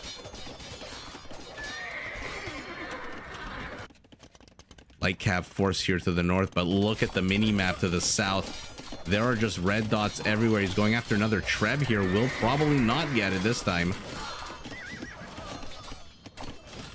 Sito's score, yeah. Zygos.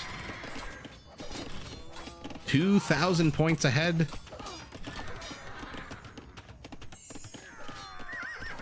Oh no. Defensive cavalry is down. Farmers running into the TC. Okay. Looks like Hera finally did get that relic. He needs iron, and now he's getting iron casting. 55 minutes into the game, he realizes he was missing +2 attack on his heavy cavalry this entire game. Why did that Treb turn around? What is it attacking? Okay, an attack round there right before it dies. Somehow Hera missed that there's a second Trebuchet. Loses all of his light cav. Doesn't have the resources to go up to Hussars, winged as they are. And now Sito is stopping farming to the rear. He's attacking yet again over here. And look at that. He's getting paper money and Chatras. He's adding battle elephants. Ravsi, if he wins this game, you're going to have to change your outlook. Oh my God. The 56-minute elephant transition, which, by the way, Hera sees immediately. Oh man, what a freaking game. At this point, I don't care who wins or not. Yeah, ACCM does like to hold. Oh no. Oh, Sito is buying stone. He's gonna try to repair this castle here to the center. Hera is raiding, but now he's being chased by elephants. Castle, town center. These light cavalry units are not gonna last very long. And that's all she wrote for Hera's aggression. Now he's purely on defense. And look at his villager count. Hera's down to 79 villagers. He has a bigger army, but the better army goes here to our Vietnamese, who loses an elephant to conversion. There are 4 monks here. They should be able to convert a lot of elephants. They do convert 4, it looks like, so far. Oh my goodness. Devotion. Okay.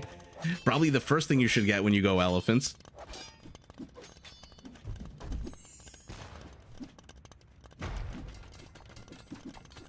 No pikes for Hera cost them the game. Pikemen busy killing houses. I mean, there's so much going on in this game. I don't know how anyone's supposed to cast this. At some point, mix some light cavalry in. Yeah, okay, he's building, training 6 light cavalry units here to kill those freaking monks. And the elephants are in. There's absolutely no counter units to these elephants out on the map. A whole fresh batch arrives. Remember, they have Chatras. They're at 370 HP. Hera doesn't have anything that can contest this. Maybe Leichai could have, but a Cavalier, even at 17, like a Farimba Cavalier, is not going to have an easy time taking these beasts down. And Hera is at 56 villagers. He does not want to GG, but it definitely is starting to smell like a GG here.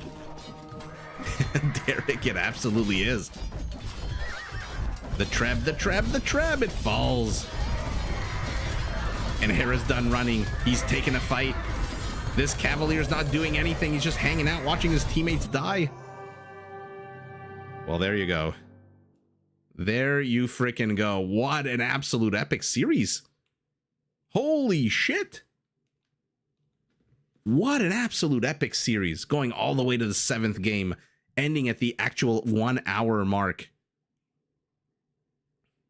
To be a bit more nuanced, in my opinion, either the counters are there, in which case you can't, or the counters are insufficient, in which case elephants can work. Oh, that was your point. Fair enough. What an absolute... No, Alam, I disable the chat so you can't see what the players are chatting. No. Hey, I'm like 99.99999% sure Hera typed in GG, well played. I've disabled the chat on my interface because I don't know what the hell the players are going to write to one another. Sometimes they joke around. Sometimes they say silly things, and I don't want to be... I don't want to have that on screen when I cast games. What an absolute... I mean, the elephant transition at the, what was it, 56, 55 minute mark of the game, and he's getting elite. let's take a look at the numbers, because this was an absolute bonkers game. Skirmisher to Spearman, Light Cav to Cavalier, Cavalier to Cav Archer. Wow, 51 minute into the game is Hera's peak APM. 1 minute into the game is Sito's. How bad do we think the economies are? 7,000 more gold. 7,000 more gold for our Vietnamese. 3,700 more stone. Holy shit, who cares about trash resources? Look at those numbers. That's what comes with map control. 15 conversions out of 441 is about just under 4, maybe 3%, 3 to 4%. Raising's 44 to 5. Holy shit. Let's look at kill count. Sito killed a lot more, double the villager count, and about 50 more kills. Wow. I think Hera did make a few mistakes here and there in this game, to be fair. Not having iron casting, not taking that third relic, not taking this relic when it was basically up for grabs for like 50 minutes. And then I don't understand why he got tower shields when he did. At what time was that? There was literally not a single ranged unit for our Vietnamese except bombard cannons. And if you think tower shield is going to help you against bombard cannons, you've got another thing coming. Where am I looking? There it is. 46.55. So a few small little Lithuanian mistakes here and there kind of added up to a mountain. Little by little, drop by drop. And I think the elephant transition, despite a bit of a risky start, losing, what was it? Probably like 10 elephants to conversions. Ultimately, the flood just overwhelms. And even though the Lithuanian does end the game with 39 army count, 29 of that is skirmisher. Holy moly. Well, Hera gets knocked out. Let me just catch up in the chat here. Sito is suddenly very much on your radar, guy in the bathtub. Yeah, as he rightfully should be. Impressive, but not the greatest upset, really? Yeah, they do play Arabia is by far the most played map. Look at the semifinal players. I'm going to look at after this.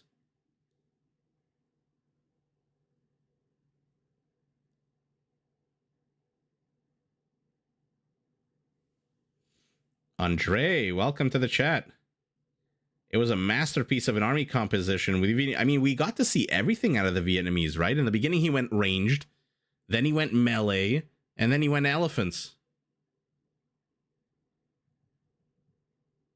Yeah, literally that's the way tournaments always go, though. It's there's always a kind of like an element of, you know, je ne sais quoi, an element of big question mark, or maybe sometimes a little question mark. But in this particular set, holy moly, did things go fantastic for Sito in the beginning. Then it went a little bit south, losing 3 or 2 games.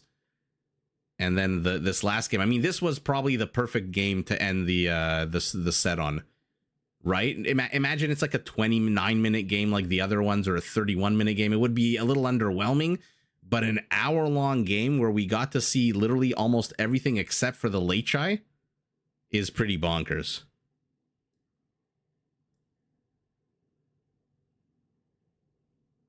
The Viper's partner was literally in labor the same day he played a set. Yeah, I mean, that's he should have known that going in, though. I think that's why he stepped away from Rage Forest. But $20,000 prize pool is a hard amount to walk away from.